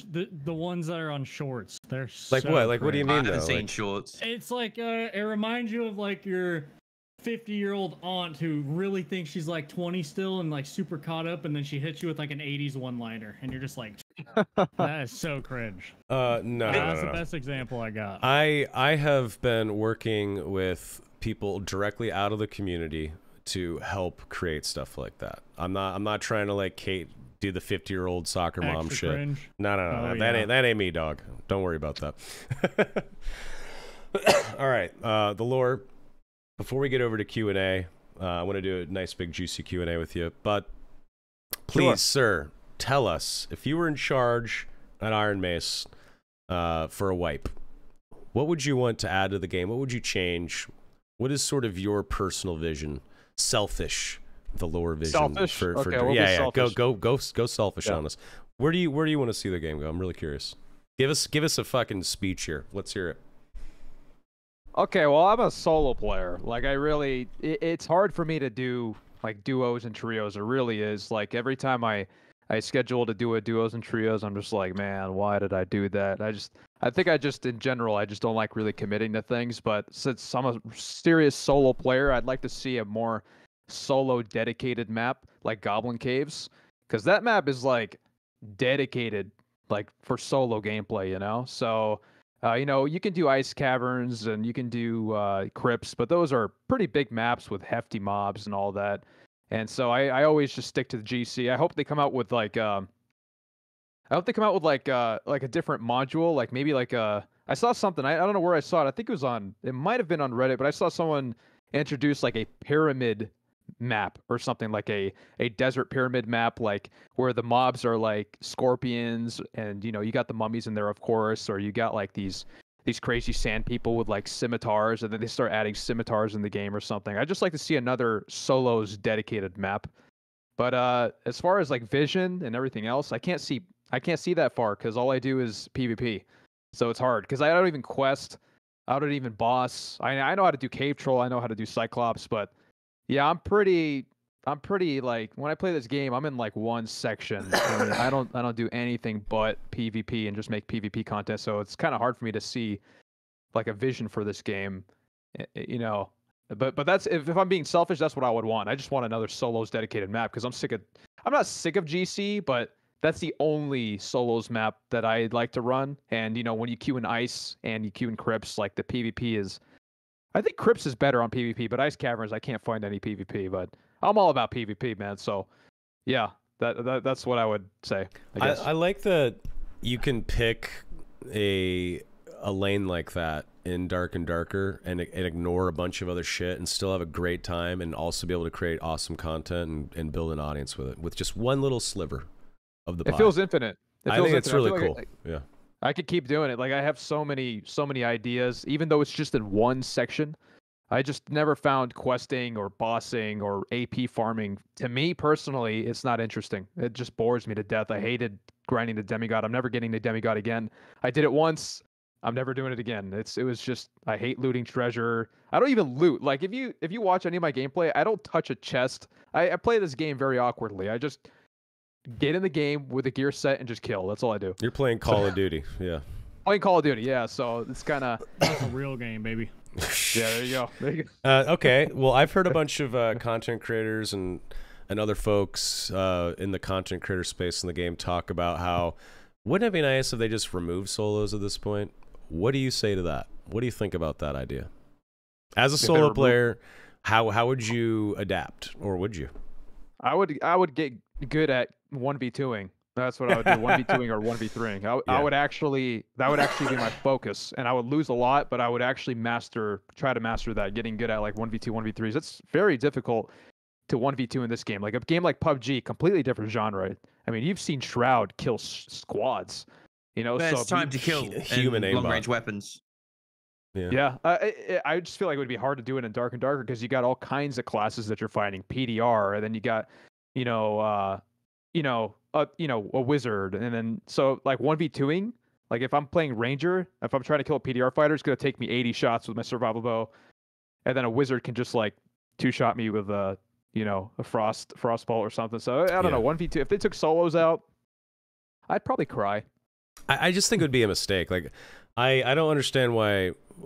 I went back and forth and like thought about it. Like what would it be like if they removed solos? I finally with my where I've rested with my opinion rather is that I disagree with individuals that have said let's get rid of solos. You cannot give people something and then remove it. Like imagine like they did it with Ruins, but the point was because it's going to come back, we're going to make it better for you, which is a different demon. But if you if you give people a mode or something in the game and then just remove it because I guarantee you it's going to be like if you remove solos, it's going to be as bad as MC entering the game. Like people, I agree. They wanted multi-classing out so bad, and for that entire like 3-week stretch or however long multi-classing was in the game, non-stop. Remove multi-class. If they remove solos, you're losing a lot of players. Yeah, it would be a mistake. Sure. Yeah, It would probably kill the game for sure. Yeah, I think it would. Yeah, I don't think it'd kill it, but it would be in a coma on life support. it would be. Yeah, it would be. Bad. It would need to be shock paddled back. The tube would be down the throat. 100%. Yeah. All right, let's swap over to Q&A. I'm going to take a quick piss, but let's do a Q&A. Yeah, I never understood that. And by the way, they did do that with duos. I'm pretty sure SDF said they released duos and they didn't really want to and it ended up being a hit. And then they kind of stuck. Yeah, I remember that. Yeah, they when Ruins came out and it was just duos. Yep. Yeah, that was sick. Yeah, I have a good feeling that's what they're maybe thinking on Arena. Yeah, Arena's a little risky one. But... Yeah, I haven't looked into too many of the details on Arena. After this, I'm gonna go check it out. But yeah, I mean, well, since you played WoW, were you an Arena player? No, I just did PvE. Yeah, I wasn't too into it. I did a couple, but I had some friends. We did a couple. I was just so bad. I just did when I played WoW. I just healed. I just played Druid. There you go. Yeah. Oh God. Infinite, you can't die. It's amazing. Yeah, Druid's a little strong. Yeah. It was pretty fun. What'd you play in WoW?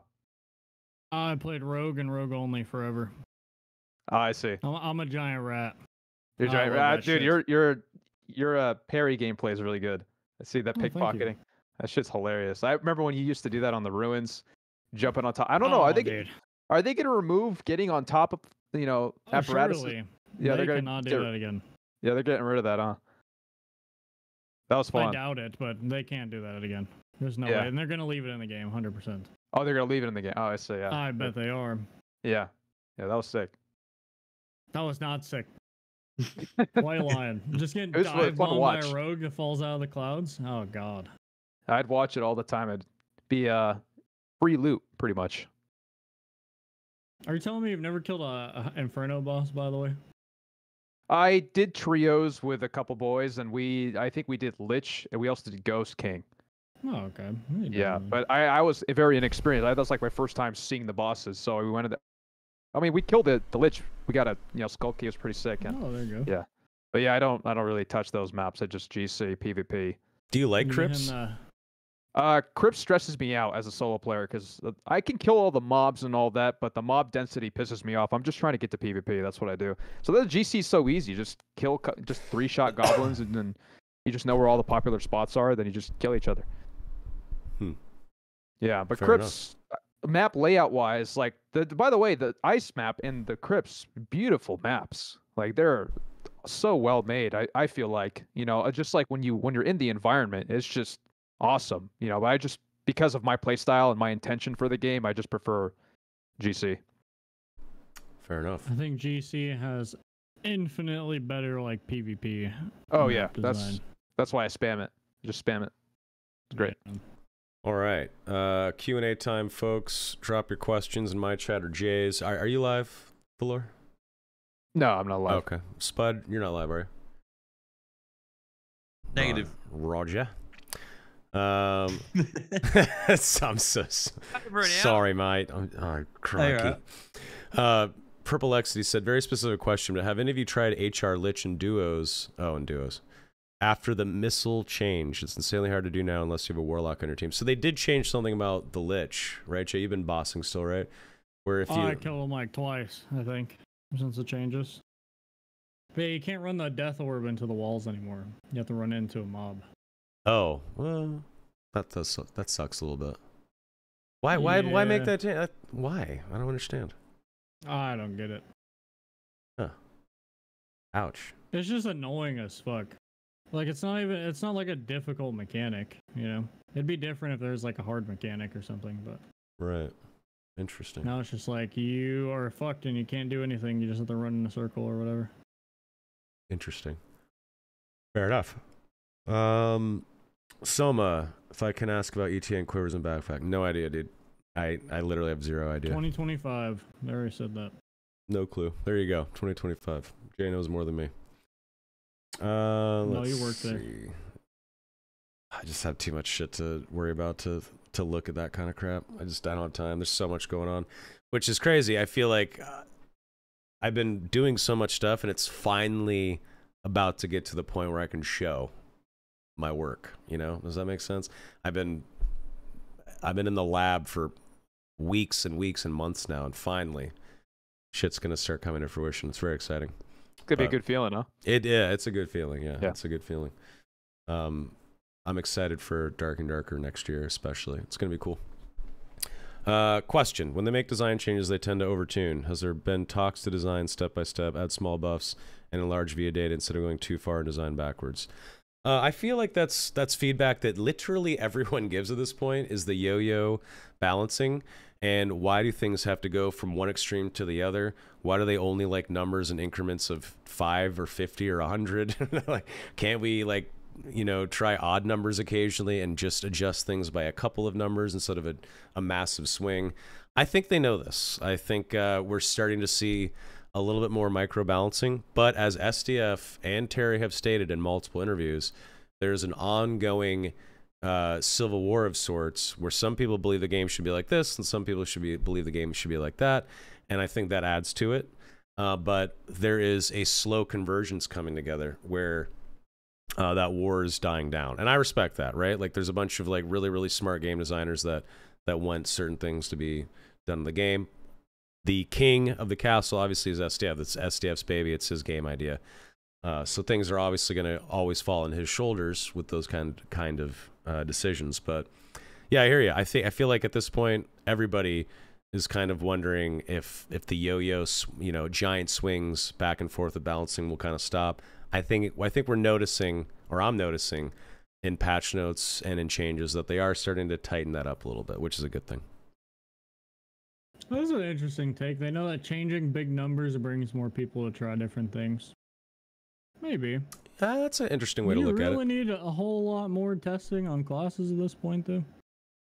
I feel like, has it not been long enough? I guess you always got to test everything. Yeah, you kind of have to constantly test, but yeah, you're also kind of right. Yeah, at this point, some of these classes have been around for a year and a half. Yeah. Close to 2 years now, right? Oh yeah. All right, what do you got, Jay? Peel your banana. Is there any possibility of having modules have their order switched and mix up so people can't consistently spawn rush? I don't know, but I personally, and I think we've talked about it before on the podcast with other guests, some semblance of procedural generation with modules or with mobs or with treasure chests or points of interest or like where they're located would be a really good thing.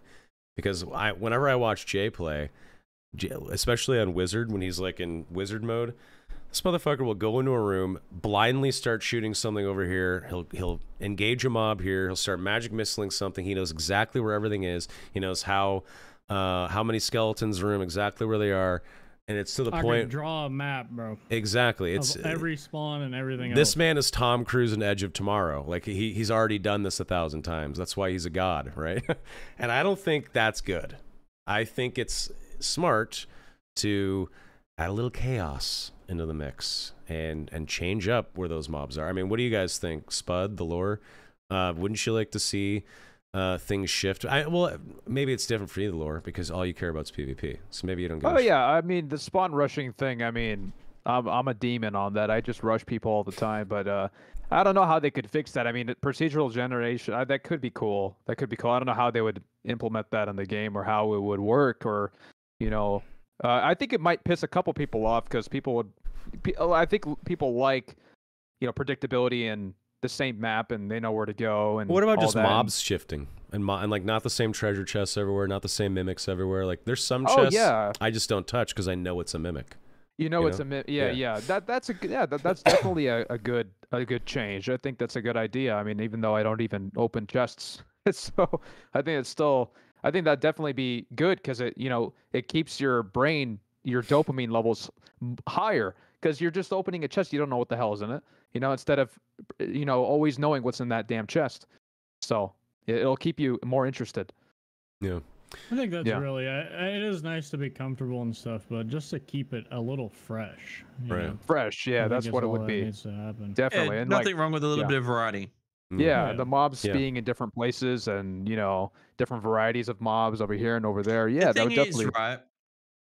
On a programming level, it isn't impossible to do if you create entities in the Unreal 5 engine that has like a chart of variables where it's like, okay, this is a medium spawn, and in a medium spawn on the goblin map, you could have a goblin shaman or this or that spawn. And some rooms might end up being more fucked than others because you might have 2 goblin shamans like spawning. 9 mages in there, Yeah, stuff like that. But at the same time, fuck it. It actually starts adding some fear to the game for everyone, including you, Jay. Because right now you're like, I'll just go here. I'm going to do the John Wick. I'm going to 3-tap that, 2-tap that, polish that. Yep. And then all of a sudden, it's just the same old shit. It becomes a form. And that's why people like Thelorr probably focus on PvP more, because really the PvE experience is just sort of like looking at an Excel spreadsheet and just going through the motions, Once PvP you master keeps it, everything. Yeah. It's so interesting. Like every single one of my fights are different every time. It just feels so that's why I love this this aspect of the game, and that's why I only focus on this aspect. Because bossing and all that, I mean, it's predictable. You do the same thing. I mean, it's just like Dark Souls. Once you learn how to kill a boss, you just know how to kill it. With PvP, sometimes you're in a fight, and it's an impossible fight, but you got to figure out how to beat him. You know, so that's why I'm addicted. Yeah, yeah. Katie said, well, more mobs, stronger mobs, stuff like that. I think there's merit to that. And also, what about the other side of the fence? Like a Diablo approach where there's fuckloads of weaker mobs and you just have a swarm on you and you have to cleave through that. That could be cool too. Like imagine if one fireball from Wizard actually killed a mob if you hit it once instead of having to. I know, what a crazy concept, right? Can't even kill a white spider. I know, it's terrible. But imagine if there was fuckloads of enemies and one fireball could take out like 6 goblins that are rushing you. How sick would that be? I think that'd be amazing. I would love to see something like that. Sounds like trying to get Wizard nerfed. Yeah, totally. I'm dying over here. Sorry. I'll never stop saying it, but just give us like rare spawns. Give us like a dynamic mobs, and possibly like a mini events. It's so free. It's just such a free thing. It just blows my mind. Yeah, like for them to program into the game. Yeah, it's free. You know, what's kind of pissing me off a little bit is they haven't added quivers yet for Rangers. I'm just like, bro, like, come on. Coming out till next year. I don't know. If I had a nickel for the amount of times people have messaged me, asked me, mentioned quivers, I have about $27. I don't know. I thought they had changed the inventory system because that was the reason. Like on the back, like visually it's the same, but like on the back end, the code. That was the issue with Quiver. It's like they had to change the the code for the inventory system. But I thought that's done now. So it's like, what's whole week? Yeah. So what's like, what the fuck? That's one of the reasons why I don't like playing Ranger anymore. It's like after playing other classes where it's like you're gaining double the amount of inventory. I know you can drop arrows towards the end of a match, but it just sucks because still it's too risky when you get like third party at the end of a match. Yeah. Way too risky. Yeah, absolutely. You know what I think? I don't know. This might be a hot take, but I think give Rangers quivers, but fighters, they still have to put in their inventory. Because, I like that. A fighter is still, they start off with more power than a Ranger. Like a Ranger, you have to intentionally stack power to do more damage than a fighter with a bow. It's kind of crazy. Yeah, it's like my least favorite matchup when I play Ranger and just fighting a guy in full plate, shooting right back at you, and he's just like, you're not going to kill him. He's doing way more damage than you, you know? Like, it's just like, bro. Like, and if you want to stack power as a Ranger, you got to sacrifice, like, move speed. And move speed is, like, almost everything for a Ranger. So it's... I agree. If you're going to get quivers. Yeah. I mean, Rangers. For the Win, Pal is saying, the thing is, it feels like Ranger gameplay changes are gated behind quivers until that happens. The gameplay loop and the identity of the Ranger just I shoot bow with no other avenue at Soma. I'm not saying you're wrong. I would like Rangers to have quivers too. I'm not against this. I think that it should be, it should go in the, like if you have a sword and shield in slot 1, weapon slot 1, the quiver should go in the shield spot. You should be able to just slap that quiver right next to your bow in your weapon slot. And if it's a gray quiver, it can hold 20 arrows. If it's white, 25. If it's green, 30. If it's fucking blue, it's 40. If it's fucking legendary, it holds 60. Whatever the fuck. And maybe it doesn't have too many stats, maybe just a couple of stats, but as it gets up to that legendary unique status, hey, maybe the named quiver just as you have magic arrows, you don't even ever have to buy another arrow again. That would be so sick. Wouldn't that be great? Oh my god! You just fucking pull something out and you always have arrows. That'd be sick. Yeah, I agree. Quiver, or that would be insane. I would love that. I think it'd be sick. I'm not against that at all. I also am excited about quivers, and I hate Ranger. Yeah. There you go. Yeah.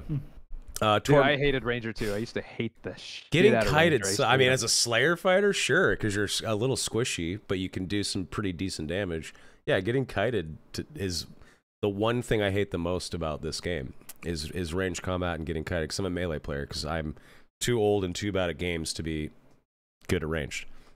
Yeah. So I spend a lot of time cursing at my fucking monitor, just giving a Ranger a haircut as I'm trying to chase him. That's okay. That's part of the game.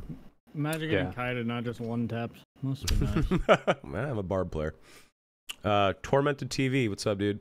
Dismemberment a possibility? Oh hell yeah, let's go. Okay, but only if it's the killing blow. Because imagine I'm a fighter Oh, of course. and I get my arm cut off and I just no longer get my shield. Like fuck that. What about the rating stuff? From a marketing perspective, the rating would that affect that? Would you have to re-rate the game? That's a good question. Oh I'm yeah, pretty it's sure mature I right read now, it, right? dude. So if it's dismemberment, it's violence and blood. That's all. I mean, well, violence. that becomes blood. gore at that point, which is a different Yeah, it would have to be classification. blood and gore. Probably. Yeah, blood and gore. But man, I love games with gore in it. Yeah, You played same. Gears of War back in the day. Yeah. Fuck yeah, yeah, of Oh, course, yeah. yeah, amazing, yeah. I mean, dismemberment to me is great. I would love it if a killing blow to someone's head or neck was their head flying off and blood spraying out. Fuck yeah, I think it'd be amazing, and I would love it. But Well, I you don't have think an that's option to turn it off. yeah, Dark Messiah. an option to turn it Dark on and Messiah. off. Did you Option ever to play turn that? off. Yes. No, I never played it. Yeah. The Dark Messiah, Might and dismemberment. Magic? That. Yeah, Yeah, yeah. yeah, yeah. Yeah, I love Yeah. that game. Yeah. No, I think a system like that would work in this game. So good. So you guys should Yeah. check out Jay and Soma. Check out Dark Messiah of Might and Magic. I've Such a seen fun- videos. Yeah, it's Yeah. I've badass. never even heard of It is. It's cool. So good. It is cool. Yeah. Yeah, dismemberment would be sick. Yeah. Or a killing think blow, like you cleave someone in half with this Vihander, and their fucking torso and their head and arms falls off their fucking hips. Would that, That would be require sick. you? Yes. Yeah, Would dude. that require you to have like a little bit of a better PC? Because like I mean, you probably There would be like some having graphical. physics in there and Yeah. shit. yeah, it would be some pretty intensive on your. It's on. on your It does PC. put a load on you. Yeah, but it's sick. I Pause. think that's dope. That'd be cool. It'd be super someone's head fucking off. cool. Or or like you're chasing after like a druid in rat form, and you like step on his tail, and his tail pops off. It keeps running. That'd be fucking sick. Yeah. All right, that'd be keep them cool. coming, chat. Keep them coming. What you got? And sorry, I got my fucking Ricola fucking cough drop, but I have to. My throat's raw as fuck right now. So sorry. If Yo, you dude, guys you've hear done a well. second. You're good. Yeah, you do good, Soma. I Yeah, for being in that condition. took a big old swig of this Robitussin Oh, there you go. right before. Robitussin, It's, yeah, it's yeah. wearing off. Yeah, Yeah. Good lord. that's all right. I guess it's a fair question. You think it will ever change from move speed? Move speed? Being like pretty king. I don't know. I don't mean, know. they tried to break it down a bit. What it used to be like 116% you can get up to. Now you can only get to 110. So yeah, I mean, maybe they're making small changes to it, but move speed, it's king. It is king. Yeah, I don't know what they're Always gonna do has with been. that. I remember in the playtest when you'd get the speed fountain and it'd be like a Mario power up. Dude, it was And like you hear that. 50. Oh, You yeah, just run yeah. around people Oh, yeah. molotoving and shit. That I wish was I recorded nuts. more of that. Yeah, that was Oh, I pretty missed good. good. that time. Hmm. It felt so good. Game was so fast. Well, that's how I made solo 1v3ing a thing back then. Whereas, like, you would just camp the speed fountain and that would give you an advantage around groups because you Yep. could kite in and out instantly, no matter what class you were. So that was what I'd do. I'd rush into those locations on crypts and I'd bounce between because there was two of them in the center. Oh, there was One near three. that bridge. There was three, yeah, and then one near that the where those little coffins are and all that. And I'd like bounce Yeah, between the menu two. And by the library. time they were over, they'd reset. Yep. Yeah. Here's a Yeah, I question. used to do that when I was doing leaderboards back then. Yeah, you did that with Wizard. Yeah. We'll take one more from FTW Pala because it's a good question. But what do you think is the weakest class in the game right now, and what would you change so that they're stronger? What do you think, boys? Oh God, I don't know if I would That's a even good say question. that anymore. Post Druid buff. I think it was Druid, and now Druid's probably a lot more in line. I would honestly say the game's pretty balanced. From I like a feel the same way. playability. I agree. feel like this is the best it's probably have ever been. Yeah, it's really good. I want to win the hearts and minds of the community, so I get more follows. I'll give him a cheeky tug. I'll say Rogue is undernourished. Need to give him a jetpack, No, tactical nuke, Stop. triple No. jump. Give him triple jump. In Yeah, norms, when you're invis, you can one tap no matter what the kid is. in norms, Alright. Rogue is the weakest. I'm being dead serious. I'm trying to win the Norms, hearts it and is the minds of half weakest. the community. It is the weakest. By of far norms. the weakest to norms. Yeah, I it's- murder them When on you Barbarian. say norms, you mean like sub 25 though? Yeah, Sub Yeah. 125. like without gear. Sub Without, like- 125. Yeah. I agree That's with the that. thing, yeah. and a lot of people, like a lot of rogues, still say Rogue is shit because a lot of people do play sub 25 or just a little bit of gear, a little bit of greens, like when you play someone has insane like scaled their character up insane like on an insane level on HR, you like most classes sort of do well now in gear. But yeah, like I think early Ranger and early Rogue kind of suck. Yeah, But that's just me. Yeah, Yeah. I I'd think say I nothing great. I still think the best the game feels is sub 125. I like the more even footing with gear. I just think it makes for better PvP. Getting gear diffed is just, I fucking hate it. I don't like HR either. So Same. I think that's like the best window, and that's what I almost always play because that's what I just have the most fun on. Sure, sometime. Go ahead. I was gonna say to help with queues, I think they could do something wild in the future, but it would piss off half the community. It'd probably piss off Jay here because like there's so many people expect different things out of this game now, right? With the different like queues and the different gear scores. But in my head, right, I feel like you got sub 25 to help new players engage with the game. And then just one other queue, which is maybe like a gear score of 200. And you can have uniques, you can have bits, you can have whatever, but you've got to do a build that makes sense. I know there's going to be a couple items that wouldn't work out, and that's for them to scale down the gear score to make that whole 200 thing work. But like, yeah, I think it'd be more interesting to instead of just power dumping your like a kit. It's more interesting to go, oh, I need this, and that will fit with that. But if I do this build, then I could do, you know what I mean? Like, and then it becomes a bit more like the actual game ends up becoming more about gear builds as well as like your skill builds and all that kind of stuff. I'm triggering half the community because like I said, like people don't like change and all that kind of shit. But I do feel like there's an issue with it, especially towards the end of wipe, as you can see now before this wipe update. With so many fucking queues in the game with different gear scores, there's just too much spread. I mean, I'm from OCE, so I'm not NA. I know NA has like 10 times a player base, but I don't know. I just wish that I just like you got high roller and then you've got normals like high roller equivalent of gear. So you have two same queues, just one has a ranking system. Yeah, You know what I mean? say, Like it's why even superfluous. have It's it? superfluous. It's over the top. It's pointless. To me, it is. Just make. Would you agree with this, Jay? Make the high gear score normals just HR. Sure. Nah? Like you've just removed 3 queues from the game. Yeah. That's yeah, that could be cool. Yeah, like just that could be a good idea. But like, what would you say about like like the mobs and stuff? Would they stay? Would they just differ all around, or because It's just HR high mobs? roller. Yeah. It's just high roll. You just remove that gear get score. rid of that. You get rid of that I see uncap bracket, and then it's just I high see what roller. you're saying. Yeah, it's also a good excuse because you gotta force people into high roller one way or another, right? Or else why Yeah. does it even exist? But if they ever did a change like that, and regardless if they ever did that, just make your rank off of your peak. For the love of God, can we do that already or what? What do you mean by that? Rank off of your peak? So The like, highest I rank got you demigod, achieve. right, and solos, and then I forgot I was demigod, and I accidentally queued a solos, and I lost it, and it's like, oh Yeah. god, now I I see And what now you you mean. got to I queue got you. 4. You got to win Yeah. 4 games to make that back. I So see. Bad Strange Yeah, had right. that. I was watching him stream a week or so ago, and he was playing the game, and he died with someone as a duo, and forgot that was his demigod character. Oh, I Yeah. remember and then that, he yeah. had to go and re-rank it, so he had the cosmetics, and he only had like 4 days left. Yeah, Whenever so you Just- he get just to fucked up. the he's just having fun with the game. when you get to the minimum Oh, rank shit. of a new rank, you shouldn't be able to follow that rank. If you hit Pathfinder 3 and you die immediately, you should be stuck at 0 out of whatever XP or AP you need to go to the next rank of Pathfinder. That's what I think. Maybe, sure. If you achieve that, you should be able to stay in that rank.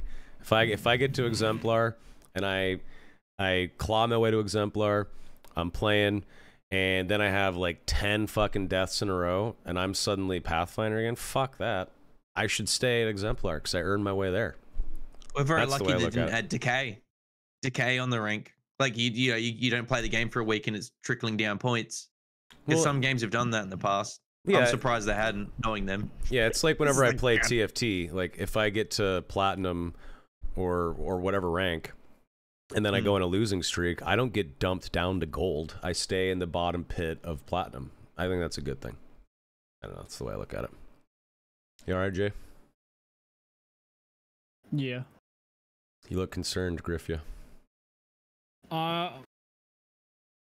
Yeah, I'm pretty sure all the digital things in my life are going bad.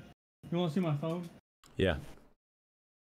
Look at it. Careful showing us what apps you got on there. My computer was fucked up this morning. Look at my phone last night. What is that? What the fuck? Just what is this? Just give it a second. What is this, bro? Bro, we It's see your wallpaper. So bad. We see your grinder notification. That was bad timing. Yeah. Bad timing, bro. And now I can't open Dark and Darker. It says I'm out of video card memory. What? I have a 4070 Ti Damn. and a brand new computer. It's like 5 months old. Oh shit. It's that processor chip shit, right? The Intel issue? Oh god, don't say that. I do have one of those. That sucks, dude. Bro, what the fuck?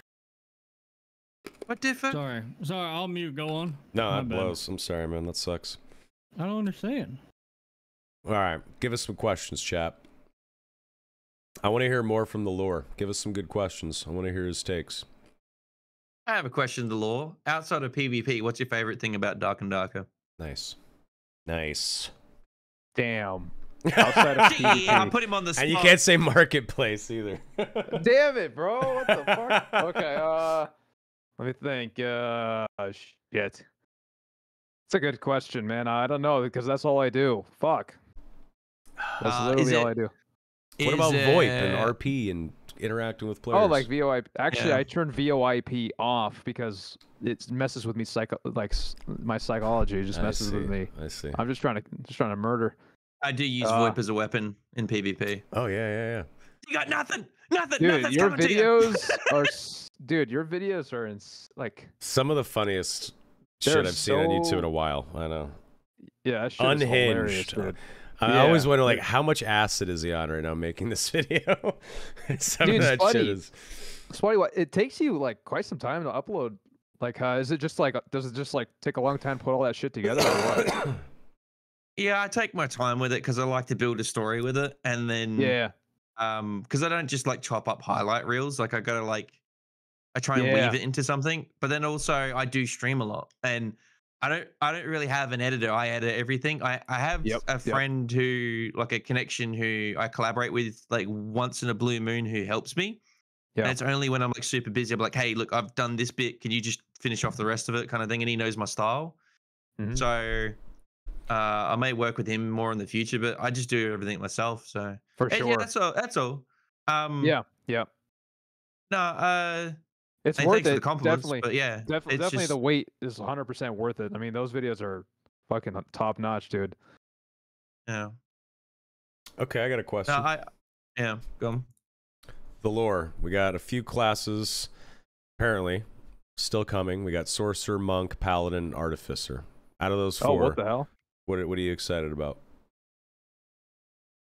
I think Monk would be sick. Especially if Monk can Yeah. use, because monks use bows, first of all, Yeah. and throwing weapons. Imagine you can Yeah. fucking catch arrows, shoot arrows, wall run, all that kind of shit. Yeah. How sick would that be? That would be so sick. Yeah, definitely. I don't know. I just like that style, the monk style, kung fu. When WoW came out, with monks, I played monk. That was a lot of fun. Yeah. And I like that whole dojo feeling, drunken monk vibe, you know.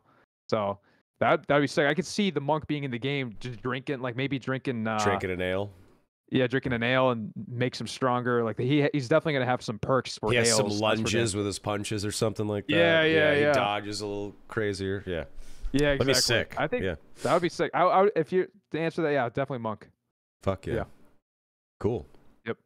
Yeah, dude. I'm afraid of Monk. That's the class that My I'm bad. the most afraid of coming out. That's gonna fuck Monk, shit yeah. up in the game. Yeah. We talk about how movement speed is king. movement speed That Monk. is the class that will be crowned. Yeah. That's gonna be insane. Scares Paladin, the fuck I out feel of like me. Paladin's gonna be OP. I mean, is it cleric pretty much paladin? Pretty much. No. So a paladin's way more martial and more selfish with their spells. So a cleric, like in Dungeons and Dragons, for instance, he gets one attack but a bunch of spells. He's healing folks. He is buffing people. He is doing shit like that, you know? Whereas the paladin, he can be a tank on the front line. He can hit you a bunch and do a shitload of damage with one strike. If he's got a heal, it's typically a heal that he's going to use on himself, like lay on hands or something like that. It does not have the same amount of spells or the same sort of spell kit, not even close to the cleric. Way less versatility in that regard. Think of it as a fighter that instead of hitting bandages and potions, you're popping some light heals instead with a spell book instead. It's kind of like that. And you're wearing armor. And auras, of course. Wow. Auras, Warcraft Paladin is a pain in the ass. Yes. Good lord. Auras are another big thing. I hope, I don't know what the plan is for Paladin yet. It's too far out. But I would like to see auras maybe like take up perk slots. Like you could just toss It's aura or whatever. I can't. Tomato. You just put an aura in a perk slot, and it gives you like plus luck and extra attack power, whatever the fuck. I think that'd be cool. Yeah. That'd be sick. It is aura. You're right, by the way. Thanks for correcting me, chat, NJ. You're welcome. But yeah. And don't do it again. Cool. I know. Fuck me, right? Jay, I got a question for you. Hit me. How do you get those fucking thumbnails, dude, that look that good? My editor knows a person that does that. I gotcha. It's Alele XXD. Interesting. Yeah, because I'm just like, man, I'm sometimes just running out of for thumbnails. When I see your thumbnails, I'm like, what? How do you get the characters looking that realistic? It's kind of crazy. Yeah. You extract the models with Unreal Extractor. It's in Blender or something. Yeah. And then throw it in a model editor like Blender, and then pose them how you please, and then go hard on Photoshop. Yeah. I swear I'm not the guy he's talking about. I just know what they're doing. That's all. So it's not me. But yeah, that's how you do it. Here's a question. I actually wish I knew how to use Blender or something, because I'd do the same thing. I just haven't got the fucking energy to learn it. Yeah. Here's a question from Howl's TV. How is crafted gear going to be balanced in Arena if you never lose it? Will the richest players not just buy the materials until they have BIS Arena gear? Could they add a limit to how many raids you can use gear found by you until it drops on death? I don't know, man. That's a question for the guys making Arena. I just have no idea. But it's a valid concern. Which you're so strong. Sorry. No, you're right. It is super strong, and I think it will be fuckloads of crafted gear in Arena, unless they make a change to it. Yeah. What do you think is the best crafted shit in the game right now? The Frost stuff?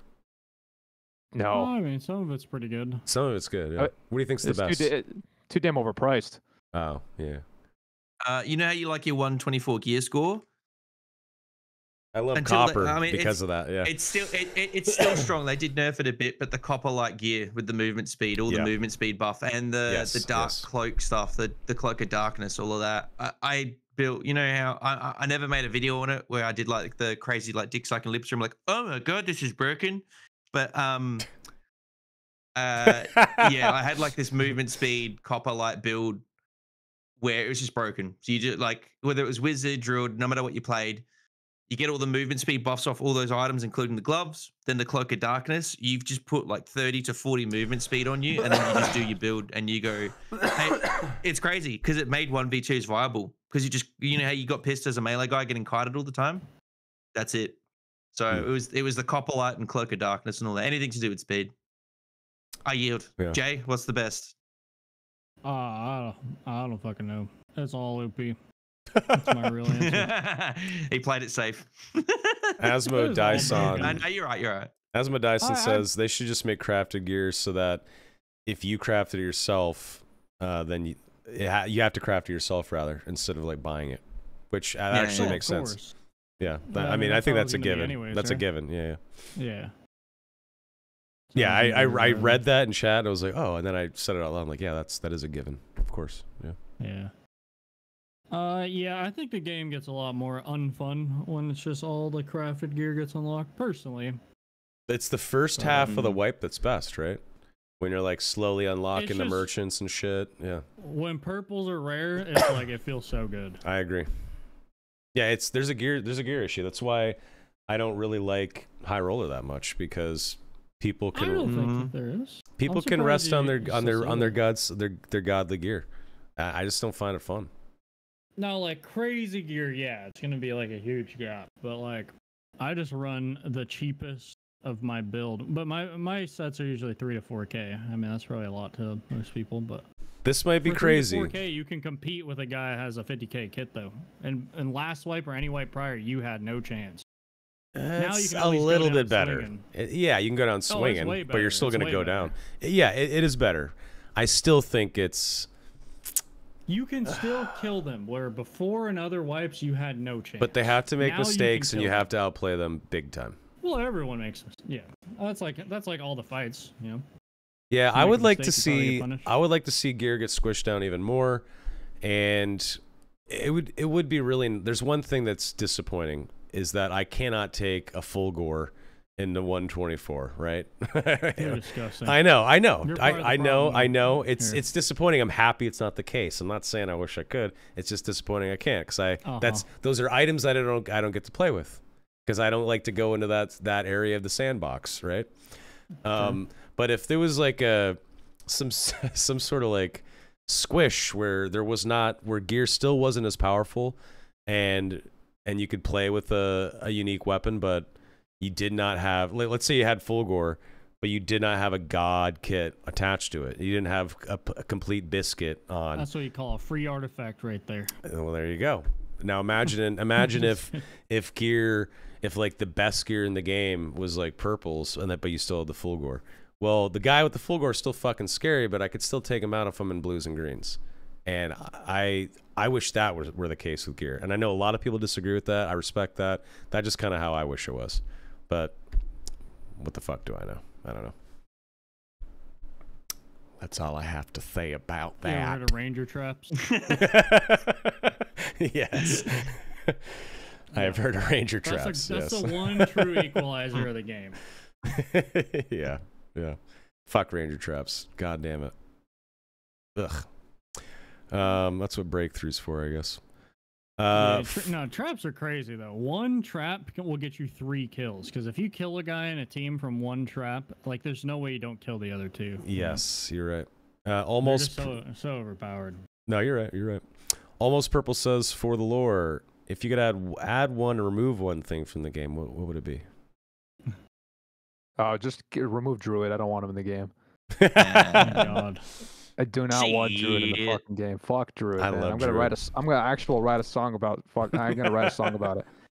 But yeah, no, seriously, I think they should remove Druid from the game, but they're not gonna do it. It's not. No. I'm just mad because I lost my kit to Druid yesterday. But yeah, I would say remove Druid, add one thing. Oh man. No, give me back my falchion weapon damage. That's what I would want. You're disgusting. Yeah. Man, I can't play Slayer. It's just it's crazy. Like you need that weapon damage. Yeah. Sorry, I didn't mean to step on you. Keep going. No. That's what I would say. That's what I say. Bring me back my weapon damage and remove Druid. Maybe unpopular, but Fair. No, fuck the rats. No, They that's just swoop fair. the body and then they're just gone. Dude. You'll never catch them again. if you know how to play Druid just a little bit, you can never die. You can get away. You can get out of every situation. Like at least like nerf the amount of times you can go into rat form, man. I mean, they just nerfed the move speed. So I haven't seen how that is, but I'll find out. But man, as soon as you go into rat form, I can't catch you. It's over. Yeah. Well, you got to tighten up that aim then. Wait. Oh What? yeah. Mayorling says, "What about Nate?" Yeah. Sorry, Spidey. What's up? No, I was going to say the rat nerf. I just the last 24 hours I haven't had time to boot up. I'm booting up the game this week. The rat nerf. It said they like nerfed the speed on it in the patch notes. Is that right? Yeah. Is it I think it went substantial? from 10% to 0. Well, I don't know what it looks like. They're slower. They're slower. So wait, Yeah. they're not hitting 330 anymore? I don't know the number, but they're slower. You can tell. You'd have to have gear to hit the number, essentially. Yeah. You gotta Okay. build move speed. Yeah. Maryling, I what's up, Jay? got one for you, Thelorr. Yeah. Consensus on Demo. Oh god. Consensus on Demo. That's What's well, your thoughts here? I think. I mean, you could really. Unless you don't want to say, it might be fucked up. I don't know. No, it's not. It's not. I mean, it would the topic. The reason I spoke on it is because I would get nonstop messages in my chat, on Discord, people asking me for my opinion on that. So I was just like, good lord! Like every single stream I would do, nonstop, everybody's talking about the situation. So I mean, he's not banned. So I mean, it's but I mean, some of the stuff looked weird. That's all I have to say. Bro went like a whole year without getting banned. That's all I'm saying. Yeah. All I'm saying is some of the stuff, like to my eye, and maybe I don't have, maybe I don't know what I'm talking about, but some of the stuff that I saw looked a little weird. And then I know he's coming out with hand cam videos and stuff like that, but even if you watch those, they don't resemble to some of the stuff you saw. So it's really hard to tell. But yeah, I think I'm gonna try to refrain from doing something like videos on sensitive topics like that, because like it kind of messed with me for like a second, because I was just like, I got like a bunch of like weird backlash, but a lot of people supported it. But I'm just like, this is why I'm just reacting. I'm just like, I'm looking at it with my genuine eye and giving you like I'm just telling you my opinion about it. Then you get some DMs and shit, and I'm just like, bro, yeah, I don't know, it's weird. Yeah, I didn't right. think it was cheating until I saw the cleric clips. That's the one. That's the one that was like, ooh, like yeah, that's boy, and yeah. So yeah, I have nothing against him or anything, but it's just that just the entire just how the community reacted to it was insane. It was insane. I almost felt like obliged to make a reaction because of how many people were asking me about that situation. Yeah, that's the feeling. But maybe I might not give into that feeling next time. No, I just got off the phone to my lawyers, and they said to make no comment. I can't make comments, so just for you guys to discuss. he plays rogue though. It's also the internet. You could say, I mean, everybody, they all have their opinions and stuff, but I mean, You could say whatever you want, Spud. This is your podcast. Say whatever you want. I'm just a co-host guest. This is your podcast, Dude. You got host. You got fucking host in your title. He's trying to make it. I'm the creator of this podcast. You have host in your title. This is all of our podcasts. Soma Inc. at the end on the credits. I saw it. The only one with no ownership here is Thelorr because he's our guest. But anyone that's a host, you fucking go ape shit. You tell your lawyer you tell her to fuck off. Tell that lawyer to fuck off. I say you don't have to say anything. I'm fucking with you right now. I gotta dig at the whole community. I gotta dig at the whole community, right? Of the game, right? Most to chill. It's a fun community, but every game community where it's white based, I've noticed, and especially like I saw with the Tarkov scene, when there's an absence of new content and everyone's done everything and they've all ranked up and they're all bored, what's left starts turning to the content creator scene, and they all start cannibalizing each other and shitting on each other and bitching and happens moaning over and over and over again. Stealing their artifacts and shit. This guy finger blasted me while I was teaming with him, and I did not consent. All that kind of shit, right? No. And it's All just like, to me, triple Z. I got bigger shit to do. Whoa. You didn't think the Katie so bad beef was just like next gen? You know what? I only They had beef. I don't know anything about. They had 5 beef. minutes because I was watching a stream. I tuned into it for 5 minutes, and you made me laugh out loud because you were the biggest shit stirrer. You reminded me of Ricky Gervais off the XFM podcast because you came in and you said, "You know what, Katie? I think you should keep that sword or whatever the fuck it was." Lady. You fucking don't give it up. That's yours. You biggest shit stirrer. I had a couple people jumped on my throat. They're like, "You're such a fucking simp." First time chatter. I'm like, "Holy fucking Wow. people are just like way too invested." Crazy. But No, here's the deal. Once the update comes out, all the nerds will be busy playing the games again. Oh, You know what I mean? course. And you guys are allowed to make you're individuals, you're content creators making content. I personally stay out of like any of the witch hunty kind of things because I know I hate cheaters too because I come from the competitive gaming scene, right? So you know those scenes get even more intense about it. Like you say, like Quake, or if you play like an Overwatch game or something like that. If there's like a any kind of like ranked league or something, and there's like any kind of sus behavior, people get fucking weird real quick. But I've seen people get fingered for that, and then they weren't cheating. And then I've seen people that they did get fingered, and then they were with enough probing, they did have like a very suspicious, like in the Counter-Strike scene, not to go off topic too much, but real quick, Counter-Strike scene, right? I forgot this guy's name, but he was suspected of just having unbelievable game sense that people couldn't tell. It made no sense, but he didn't have aimbot. They checked his PC, no cheats, no nothing. But he always knew. He just knew all the fucking time. This is before it became common knowledge. He had USB injected cheats into his mouse, and every time his mouse was hovering over a wall and a player crossed his crosshair, his mouse would vibrate. And it took the Spanish Inquisition to discover that this guy was cheating. This is like a decade ago, right? Yeah. Before it's like a very common thing now, like those kind of cheats, right? And you know what I mean? It's just I might take that approach that you're taking, like I mean, because what Sorry. the videos that I made were just they're like React videos, but like you're saying, like you don't even involve yourself at all. Even React videos, like I think you'll find, dude, you're a little bit more fresh to the scene than I am. I'm like, I'm not like Summit 1G levels of like 20,000 people watching me fucking lose my shit in a game, right? But like, essentially, I've been doing this for 6 years, and I've just seen history repeat itself in different game communities and multiplayer scenes with the same kind of things. So what I'm saying is, you're fine. You didn't do anything nasty. You're just like observing the thing and making a professional comment. You were very professional about it, because yours is the only video I watched on that thing. Oh boy, I got some weird DMs. So I was like, maybe it's better not to because I thought making making a React video wouldn't like cause me to be enemies with people, but I guess it did. So I'm just like, all right, maybe I should. I don't know.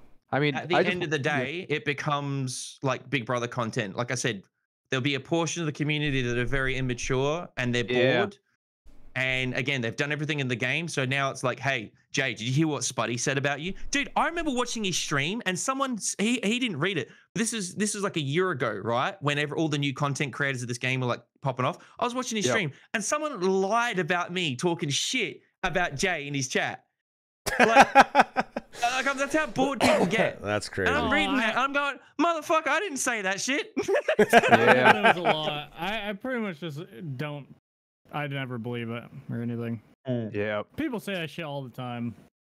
I do shit talking, but I just, I'd be very smart about it. That's all. Even if people do, it's not like serious, Unless some guys out here like that fucking J guy, fucking cocksucker bullshit, like that's completely. Oh yeah, I get different, messages like, every day. Yeah. Every day I get these like weird comments, like you're an asshole, and I don't know. It's just it just passes right through me. I don't care. Maybe like when you're because I think you're a good dude, Law, from just watching you, and I've watched a couple of your live content and all that kind of stuff. Yeah.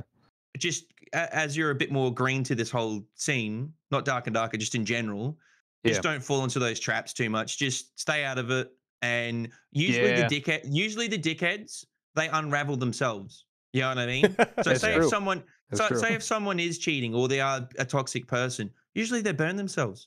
I was a part of a multiplayer scene before this, and there was a content creator who got in part of like a partnered program, and he was a fucking menace. It was literally like the days of our lives, right?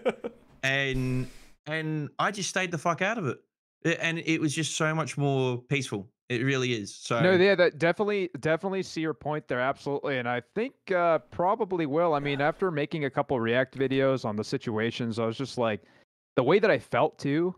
Like, I mean, I think if everybody's going to ask me my opinion on something, I didn't really want to say anything about it until I started getting like a couple donations. People were like, "Hey, what do you think about the situation?" I'm like, "Go fuck yourself." Like, fine, I'll talk about it. Like, so then, yeah, I think it's better to just kind of stay in your own lane, do your own thing, and I think the audience appreciates that too. If you just do your thing and you don't get involved with like, some weird shit, just like you said, let them unravel itself. Let it come out on its own and stuff like that. But it was just weird that just the way that I felt. Like I did feel a little obliged because of every fucking stream and on my YouTube videos, just nonstop talking about it. I'm like, Jesus Christ, you guys, is it that serious? Like, is it that crazy? So I was just like, fuck it, I'll just make a video on it. I don't care. And then like just the way I felt after them, I'm just like, I don't think this is my thing. Yeah, you did fine, man. It's all good. It's honestly, it's just one of those. This is, I guess, because a lot of the hardcores of the Dark and Darker scene watch the podcast videos that Soma uploads of this and Jay stream, and I just reach out to you now verbally. Focus on the game. Like, don't turn on each other and content creators and play. So because what happens is it becomes a negative feedback loop where it's just boring toxicity, It just reinforces it. It just reinforces yeah. whatever's going on. Yeah. And like there's things you can have a healthy discussion about. There's things that need to have a healthy discussion about. I've had a lot of toxic reactions from the community a year and a half ago when I made a video about the rogue landmine situation. And it was a problem back then. Not really so much now. You can do it a little bit with heavy gear and HR, but it's not that big of a deal. Not that many people do it, right? But back in the day, it was a problem. But most of the community, like it was proven, a lot of the community played rogue. So they took it as a personal insult. Like I was saying, like I slept with their mum. Like it was like that kind of energy. Like I'd said something like that, and at the end of the day, that's less the gameplay stuff. But when it becomes sort of like tribal, like this content creator said this thing about this content creator, that's when everyone has to go, look, you've all got to shut the fuck up and grow up. You're all either 20-year-olds or 30-year-olds playing a fucking fantasy game. Just chill out, And why do you say that? and I completely agree. Yeah. Yeah, and it's just I'm just reaching out to the community. Focus on the game. It's just so much more peaceful for you're getting angry over things that have nothing to do with you, really. Like at the end of the day, True. And That's right. And yeah, I found Cycle Frontier. That community had a lot of that energy towards the end of its run. I never really want to see that again in this community. So that's why that game was plagued with cheaters, though, right? Yeah, I know, but like I'm saying, when they'd sorted it, there was a tight knit community, but they got bored with the lack of content, and it just became he said, she said, this person's a shit, this person's crap, and it's just what it is if you love the game, it just starts eating away at the identity of the game. You know what I mean? You know, like people outsiders see the community as like I see what you're like saying. I know what you so mean. say so say if you go to a MOBA, right? There is even say it's potentially not true. You go to a MOBA, there is a culture where it's like, oh, your teammates are going to shit on you and talk shit about you. No one says that about certain other team games, but they'll say it about MOBAs where it's like it's the most toxic thing ever, So that's what I'm getting at is like you can all of a sudden brand the game from the outside where it's like it's just this community where everyone's just dogging each other. Yeah, you don't want to stigmatize I mean? it. You don't want to stigmatize it in a bad light. Yeah, I know what you're saying. I'm not saying Soma's going to do like some hippie festival where we're all holding hands and it's like, oh, it's collaboration week in Darker Darker. Let's all get together. Like it's not like shit. Did you fucking look at my internal documents? Yeah. You just called out my February. God damn it. Okay. But yeah, it's just. I don't know. You don't think it's healthy to like? I don't know. Let's say I'm a cheater, right? You don't think it's healthy to call out? Here's the deal, cheating right? is one thing. Cheating is one thing. I'm not calling out the people that did that, or you, or the law, or whatever. The smarter and healthiest way to deal with it is behind the scenes. You talk to trusted people, and you're like, hey, let's say hypothetically, I've got aimbot, right? And I'm cheating, and I'm like, I'm up on the food chain of the content creators, and I should be presenting, making a better example as one of the top content creators in the Dark and Darker scene, right? and you're thinking, fuck that guy. All right. I need to expose this guy. And sometimes people, it's either coming from a place of jealousy because they want to bring down competition, other content creators, and other people, they like justice, right? Some people don't like injustice.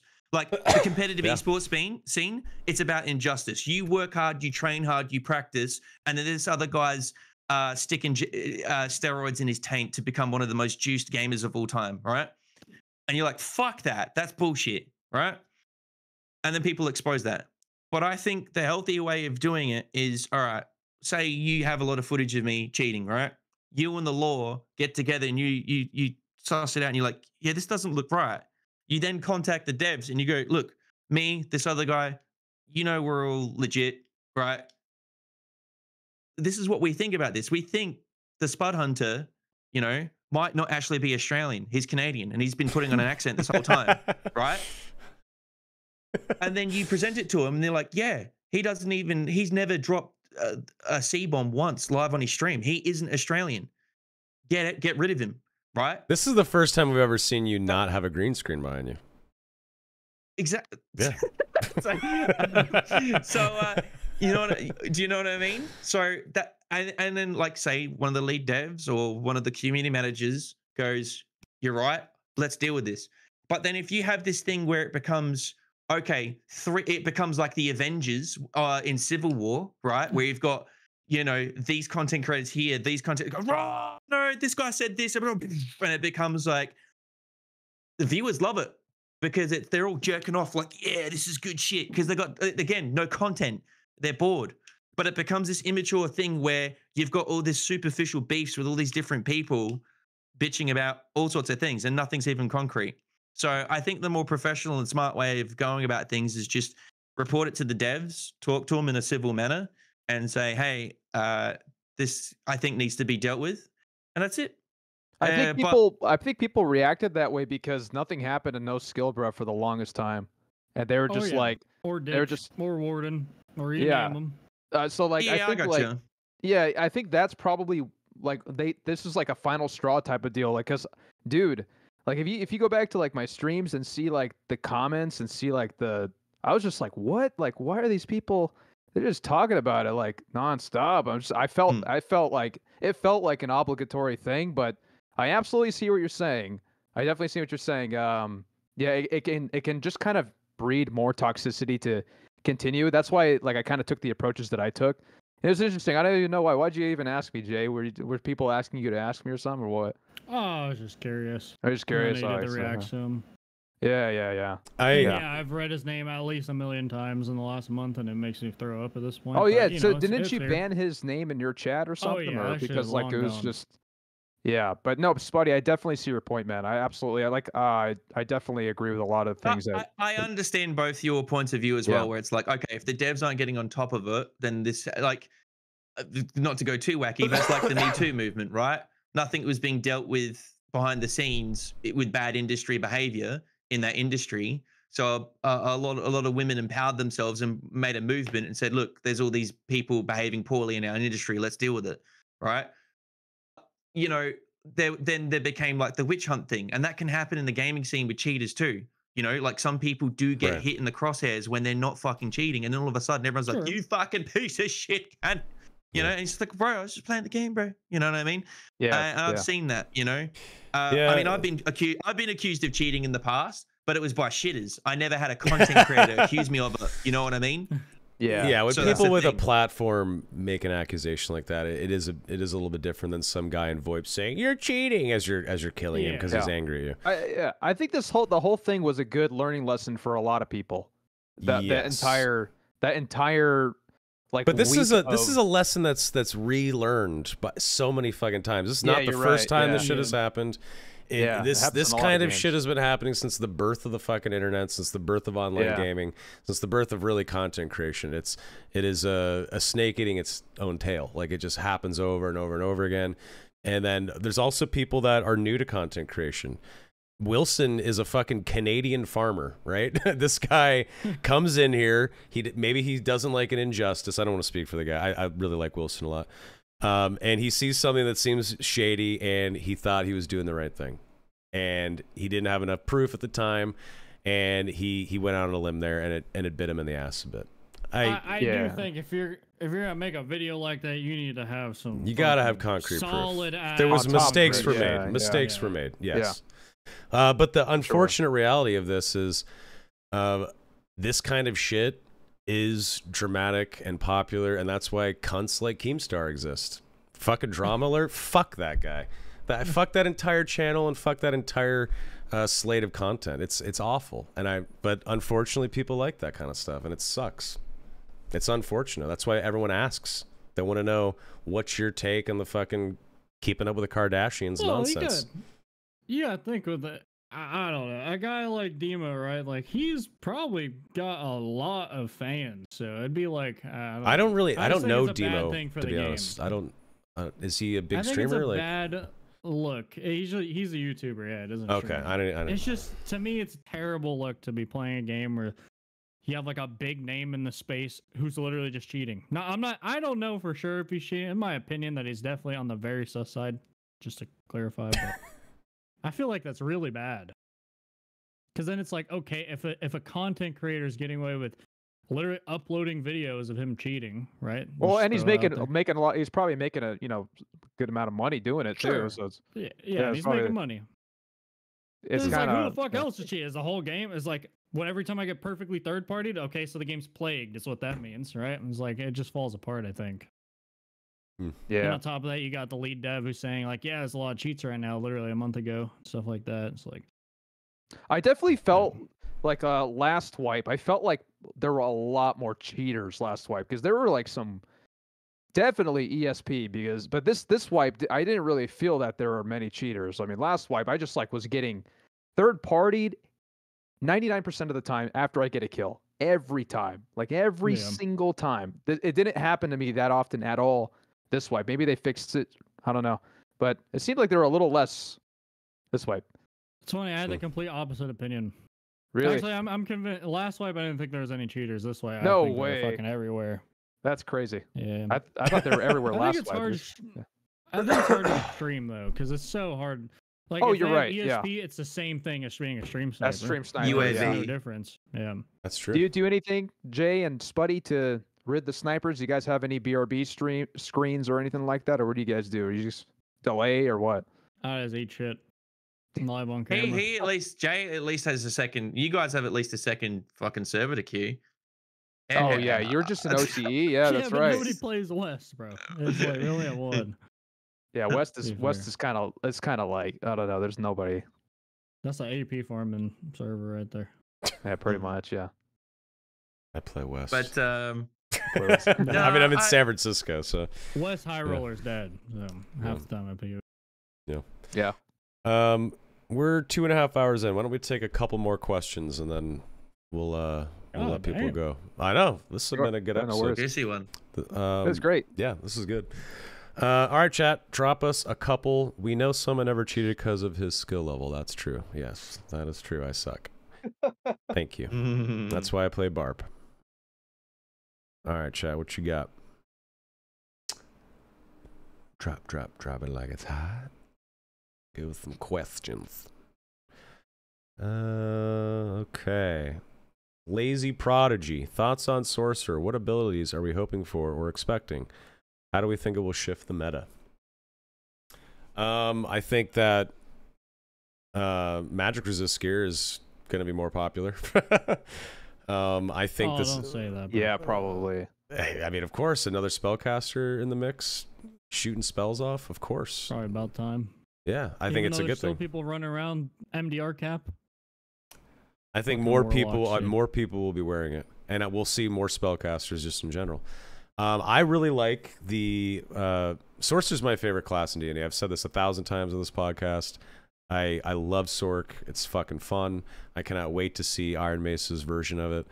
I really like the fact that you could go in barehanded and cast spells. That's what I'm excited about. Dual wield cast spells. That too. Sure. And STF said like combine them and stuff, and yeah. Potentially combine. Sounds fun as fuck. I can't wait. It also sounds like it's going to be somewhat difficult to manage. Potentially, it might be a high skill class. We have no idea until we see it. Cool. I can't wait. What do you guys think? I'm gonna man the shit out of it probably. Hell yeah. Oh, sorcerer. Yeah. I always think what will happen to poor wizard. Yeah. They'll like cannibalize it. You know what I mean? What's the Because here's the difference? deal. Yeah, sorry. No, Go what's ahead, the Law. difference between sorcerer and wizard? There we go. All right. The fuck? Oh, I'm so happy to talk about this for the 100th time. I actually really am, because I'm a huge D&D nerd and I play every Monday. So, a wizard... Everyone in chat's like, oh, fuck me, I'm walking away. Water break time, sorry. Guys, I only play fighter. Come on, Yeah. fighter and ranger. Come on, come here. You're not a D&D guy? No, Okay. I play D&D. All right, guy Just that like goes w- outside and yeah. runs. Okay, whatever. Okay.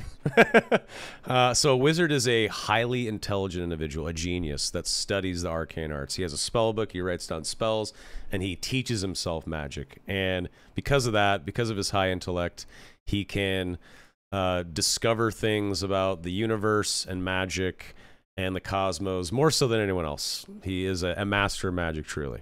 Whereas a sorcerer can just be someone that was genetically lucky and they have innate magical ability. They could be some fucking dumbass dude that you know, grew up on the streets and he doesn't know shit. He's not even close to as intelligent as the wizard, but he could still fucking throw a fireball out of his hand. He can still teleport. He has some innate magical ability. That is a sorcerer. And I think that's fucking awesome. Now, they could be smart. They could be strong. They could be charming. You know, in D&D, the stat attached to it is charisma. You know, like how good are you in a conversation? Are you good looking? Can you command a presence? Yes. Can you command a presence in a room? Your charisma is what feeds your innate magical ability. Whereas your intellect, your brain power, your genius is what fuels it for a wizard. Because you literally have to have a spell book. You have to read this shit. Without your spell book, like, you're going to be slipping up. Whereas a sorcerer's like, he's just fucking slinging shit out of his fingers. He doesn't even know how. Yeah. Yep. So sure. some people say it's less powerful than a wizard. I disagree. Because in Dungeons and Dragons, for instance, you have something called meta magic, where if they become a master of their innate ability, they can actually start sculpting spells in a different way, whereas a wizard would never be able to do that. So a wizard can cast, let's say, okay, but why? Why couldn't a wizard sculpt the spells? Because you have to differentiate the classes, and that's what Wizards of the Coast said. Oh, okay. I don't know, man. But yeah, meta magic is fucking amazing. It actually makes them, in my opinion, slightly more powerful than a wizard. There's something in D&D called a counterspell. If someone casts a spell at me, I can use a reaction to counter it, and if my dice roll is good, they don't get to cast that spell. It just cancels out. A sorcerer, for instance, can use meta magic to use subtle spell, where he actually casts his spell without saying anything. It just comes out of him. He doesn't use his hands. He doesn't have a spell book. It just casts. And if you can't counterspell that. So a wizard versus a sorcerer can counterspell a wizard and then cast something back at him that he cannot counter. And that alone is why I think they're more powerful. They can twin spell stuff. So instead of one fireball, this is a bad example because you can't actually use you can't twin spell a fireball in D&D. But for the sake of argument, instead of casting one fireball out of your finger, fucking two shoot out, stuff like that. This is the kind of, or you can make the distance of your magic missiles way fucking farther or something like that. That's how they can sculpt their magic. That was the nerdiest shit I've said in a week. Yeah, for sure. Necessary. Yeah. There you go. Good explanation. Thank you, sir. I think you covered it. Yeah, I think that covers it. I am a huge nerd though. I've been playing D&D since I was 15. Still play every week. For sure. Yeah, absolutely love it. Nice. It's fun. I like to role play and put on a voice and drink beer with the boys. Still doing that Star Wars one. I saw they're like on the episode like 40 or something on YouTube. No, we're playing D&D 5e. We did have the Star Wars pen and paper thing we were doing, the RPG, but I was the game master for that, but I just don't have time for that anymore. It's a lot of work to be the dungeon master. So now I'm just a player in another campaign. Yep. But yeah, it's fun. It's good shit. Hell yeah. It's 30 years playing D&D. I'm not in my 40s, Mandy. Thanks. I'm 38. That was a good one, Mandy. Nice. Okay. Let's get couple more questions and we'll get out of here. I need to eat some dinner. Okay, so does the sorcerer have to say the spell, or do they just do this? It depends on if they're using meta magic, which costs sorcery points. So you can subtle spell it, and the spell just you mentally cast no it. subtle spell. What if it's just? But like they fucking like Expelliarmus okay. or whatever the fuck. Yeah. Oh, I thought wizards had to read it or like. They do. So a sorcerer still has like a spell casting focus. Maybe it's a necklace around their neck or something like that they can channel shit through. Whereas a wizard, in D&D at least, always has a spell book. The spell book is super important. Oh. And he can learn way more spells than a sorcerer. I think a sorcerer caps out at like 15 or 16 spells, and that's it. That's your kit. Whereas a wizard could have 80 spells and go to sleep, wake up in the morning and say, today in my spell book, I'm going to prepare these spells because I'm going to this dungeon. I know it's a bunch of water elementals, so I'm going to do this, this, and this. And he can literally like change out his Swiss Army knife and go into any scenario with the perfect kit to destroy everything. That's why wizards are so powerful. But what if you don't switch though? Well, you just get owned? It depends. I mean, you could try to build a one-size-fits-all sort of build, which is what I personally like to do. That's why I like Sorcerer. I like to find the perfect build that I don't have to fuck with. Have you played all the classes? Actually, no. Even after all these years, which is weird. Like, I've never played a druid in D&D. And I've never played a wizard either. Do they have rap form? Yeah, you can turn into animals and Sounds shit. broken. And you could polymorph people, turn them into animals and shit. Yeah. Yeah, in my campaign, the guy was turning into like an eagle or something and carrying people. I thought that was kind of cool. Anyway, D&D's the shit. I wish more people played. It's fucking fun. But I get it. It's a lot. it's a lot to take on. It's nerdy as fuck. It's a time dump. I get why people don't as well. I only went for the food, I'm going to be honest. My 8 sessions. I respect that. Oh, yeah. I respect that. Okay. All right. Okay. Sorry about the rambling, chat. You can come back from your water break. Yep, thank you. If there was one passive you could add to each class, what would it be? Dude, that's a 45-minute discussion. We'd have to like think up some stuff, and then I don't know. That's too hard. Yep. That's a lot of cooking. You should have asked that an hour ago. Yeah. But good question. I mean, fair enough, but too heavy at the end of the podcast. And sorry, guys, for the coughing and the throat clearing and the fucking throat lozenges. Thanks for bearing with me. You've done well.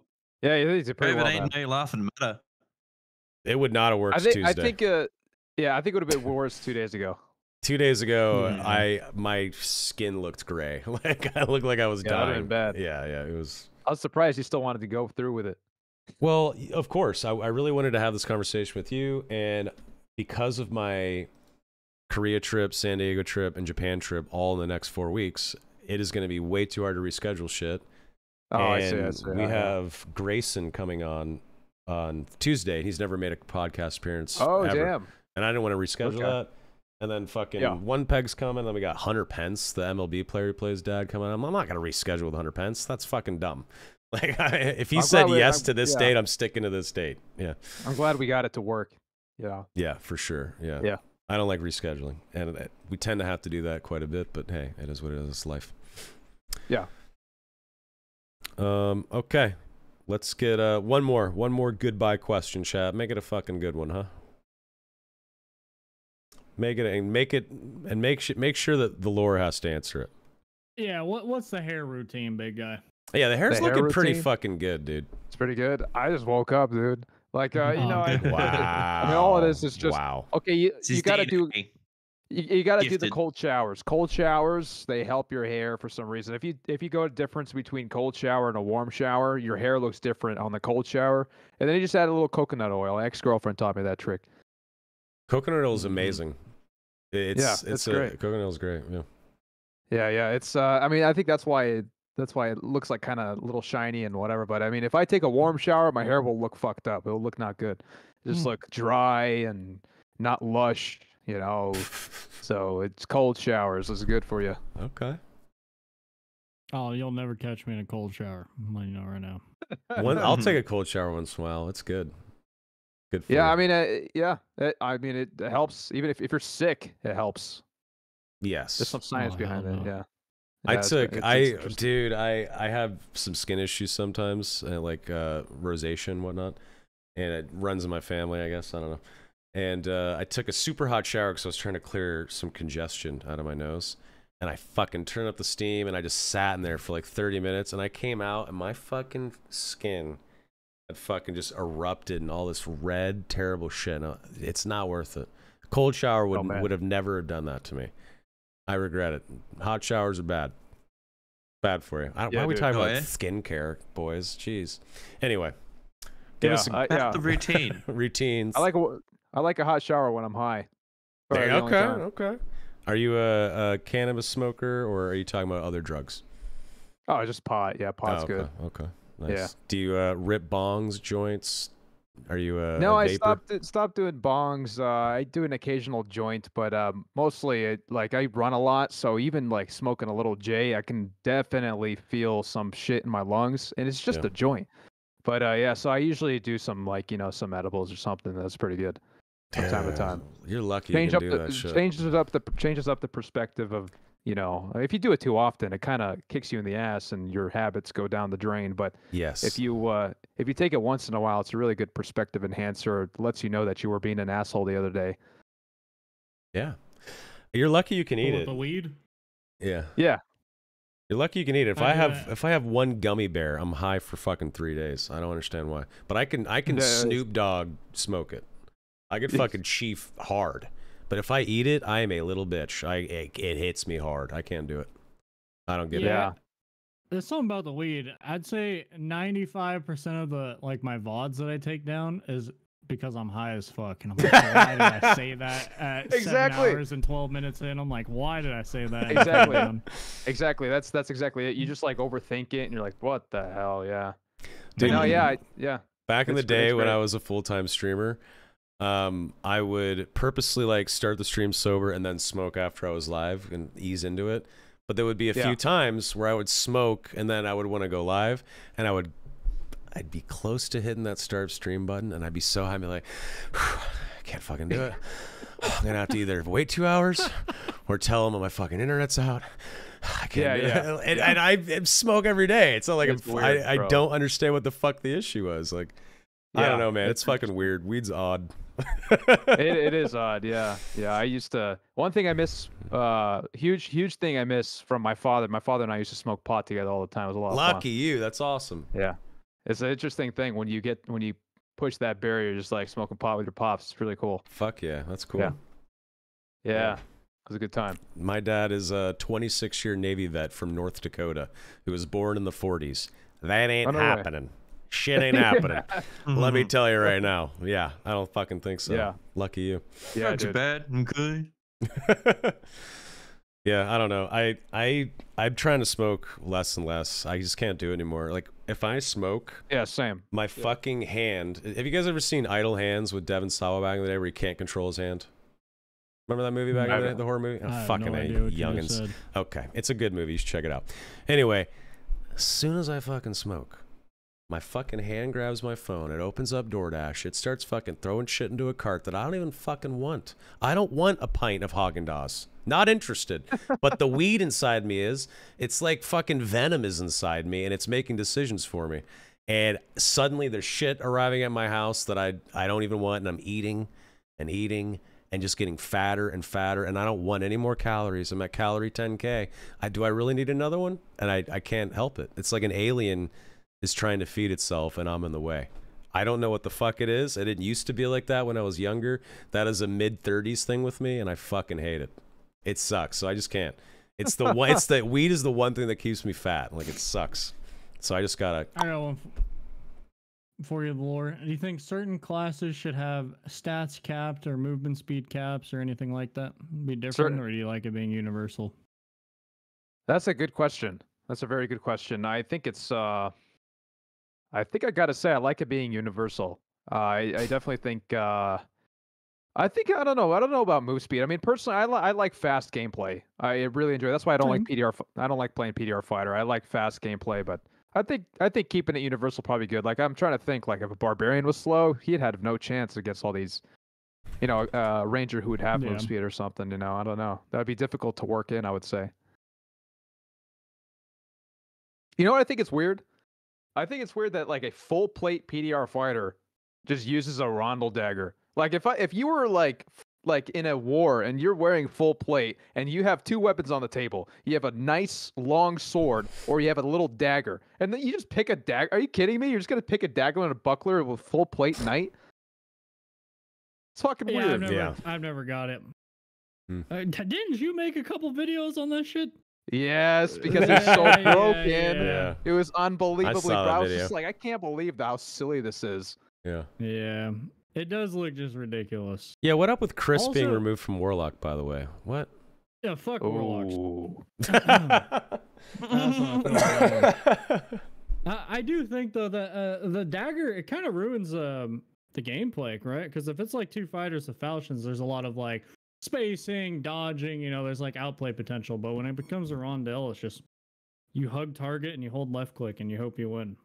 It does kind of like Yeah.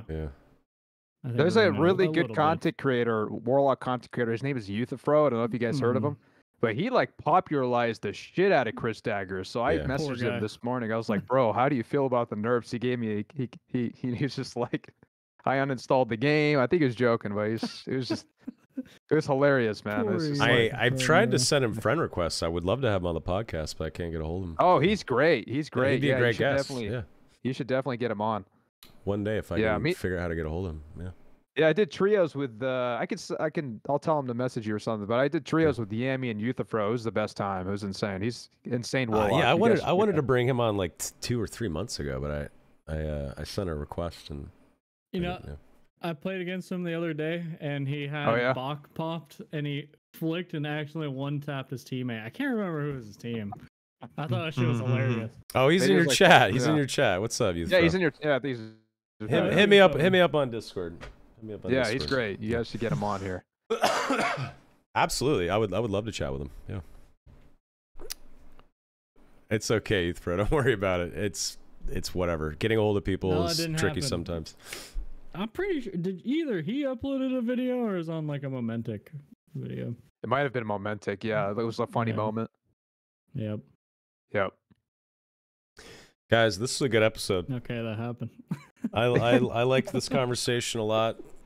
Everyone spits some good words here. You're a great Really guest. nice meeting you guys. by the way. Yeah, It's great awesome to meet meeting- you. I'm Yeah, looking you too, forward Law. to meeting Yeah. you at TwitchCon. That's gonna be fun.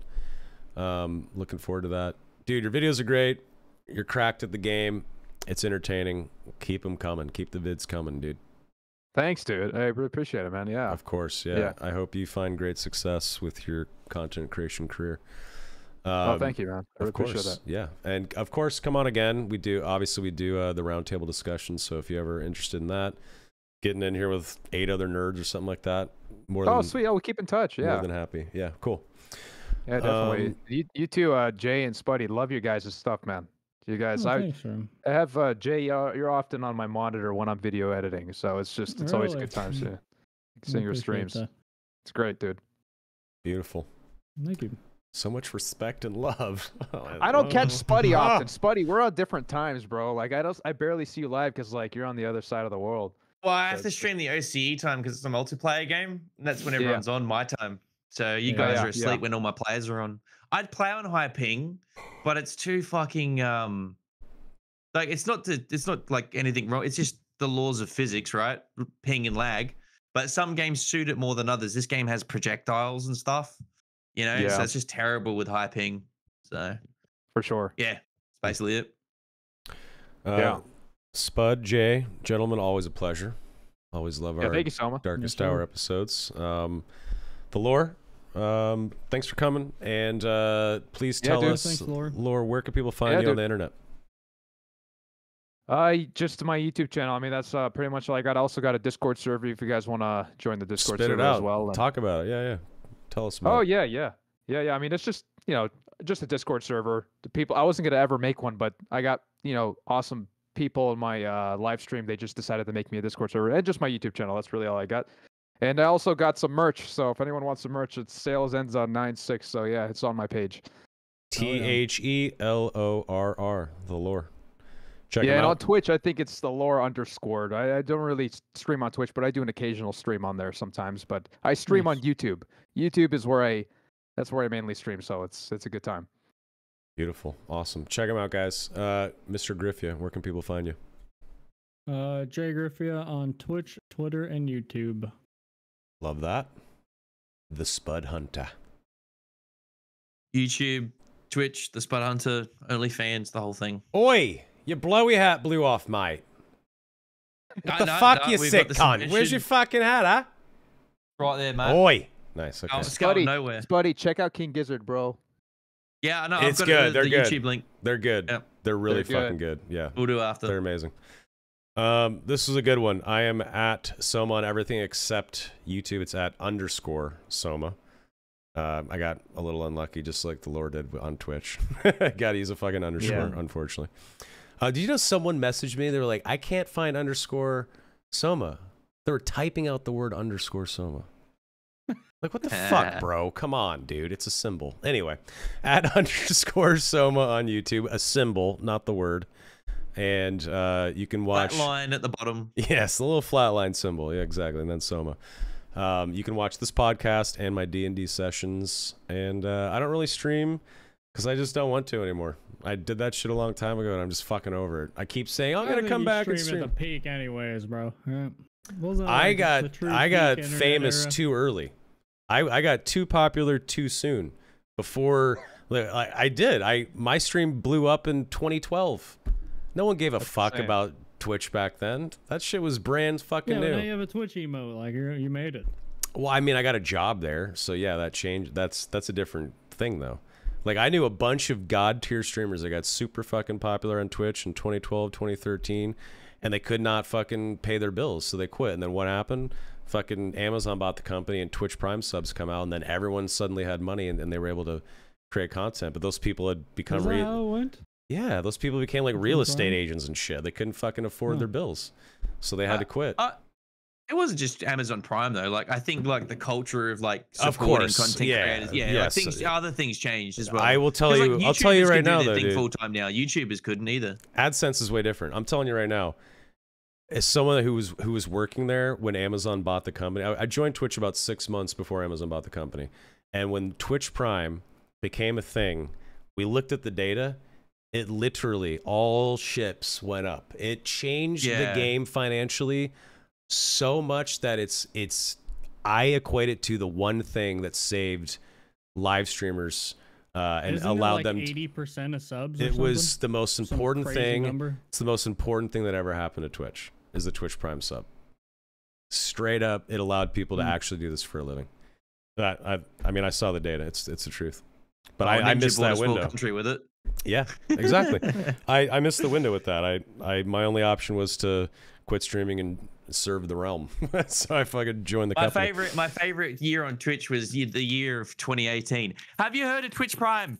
Have you heard of Twitch Prime? People were taking out billboards and shit. Use your Prime on this channel. It was smart. A thing. I guess very smart. Yeah. Anyway. This was a fucking awesome episode. It's almost 3 hours long. I'm sure people are going to be happy with that. Thelorr, thank you. Spuddy, Jay, you guys are awesome. I'll see you guys in a few days for the Grayson episode. That'll be a good one for episode 71. I can't wait to press someone why he hates me so much. I have a feeling that episode is going to be huge. He hates me more. He has never made an appearance. He's never made an appearance like this. I harassed him so much. Sorry, man. I just gotta say, I harassed the shit out of Grayson about like the RMT stuff. I was in his DMs daily for like a month. Do you guys want him? Do you guys want him to come on Tuesday? Shut up right now. Don't say any of this. He's fucking watching right now. Keep it quiet until Tuesday. Chat, thanks for watching. Have a great night. I'll see you guys soon for the next one. Good night. Later. Goodbye. Peace.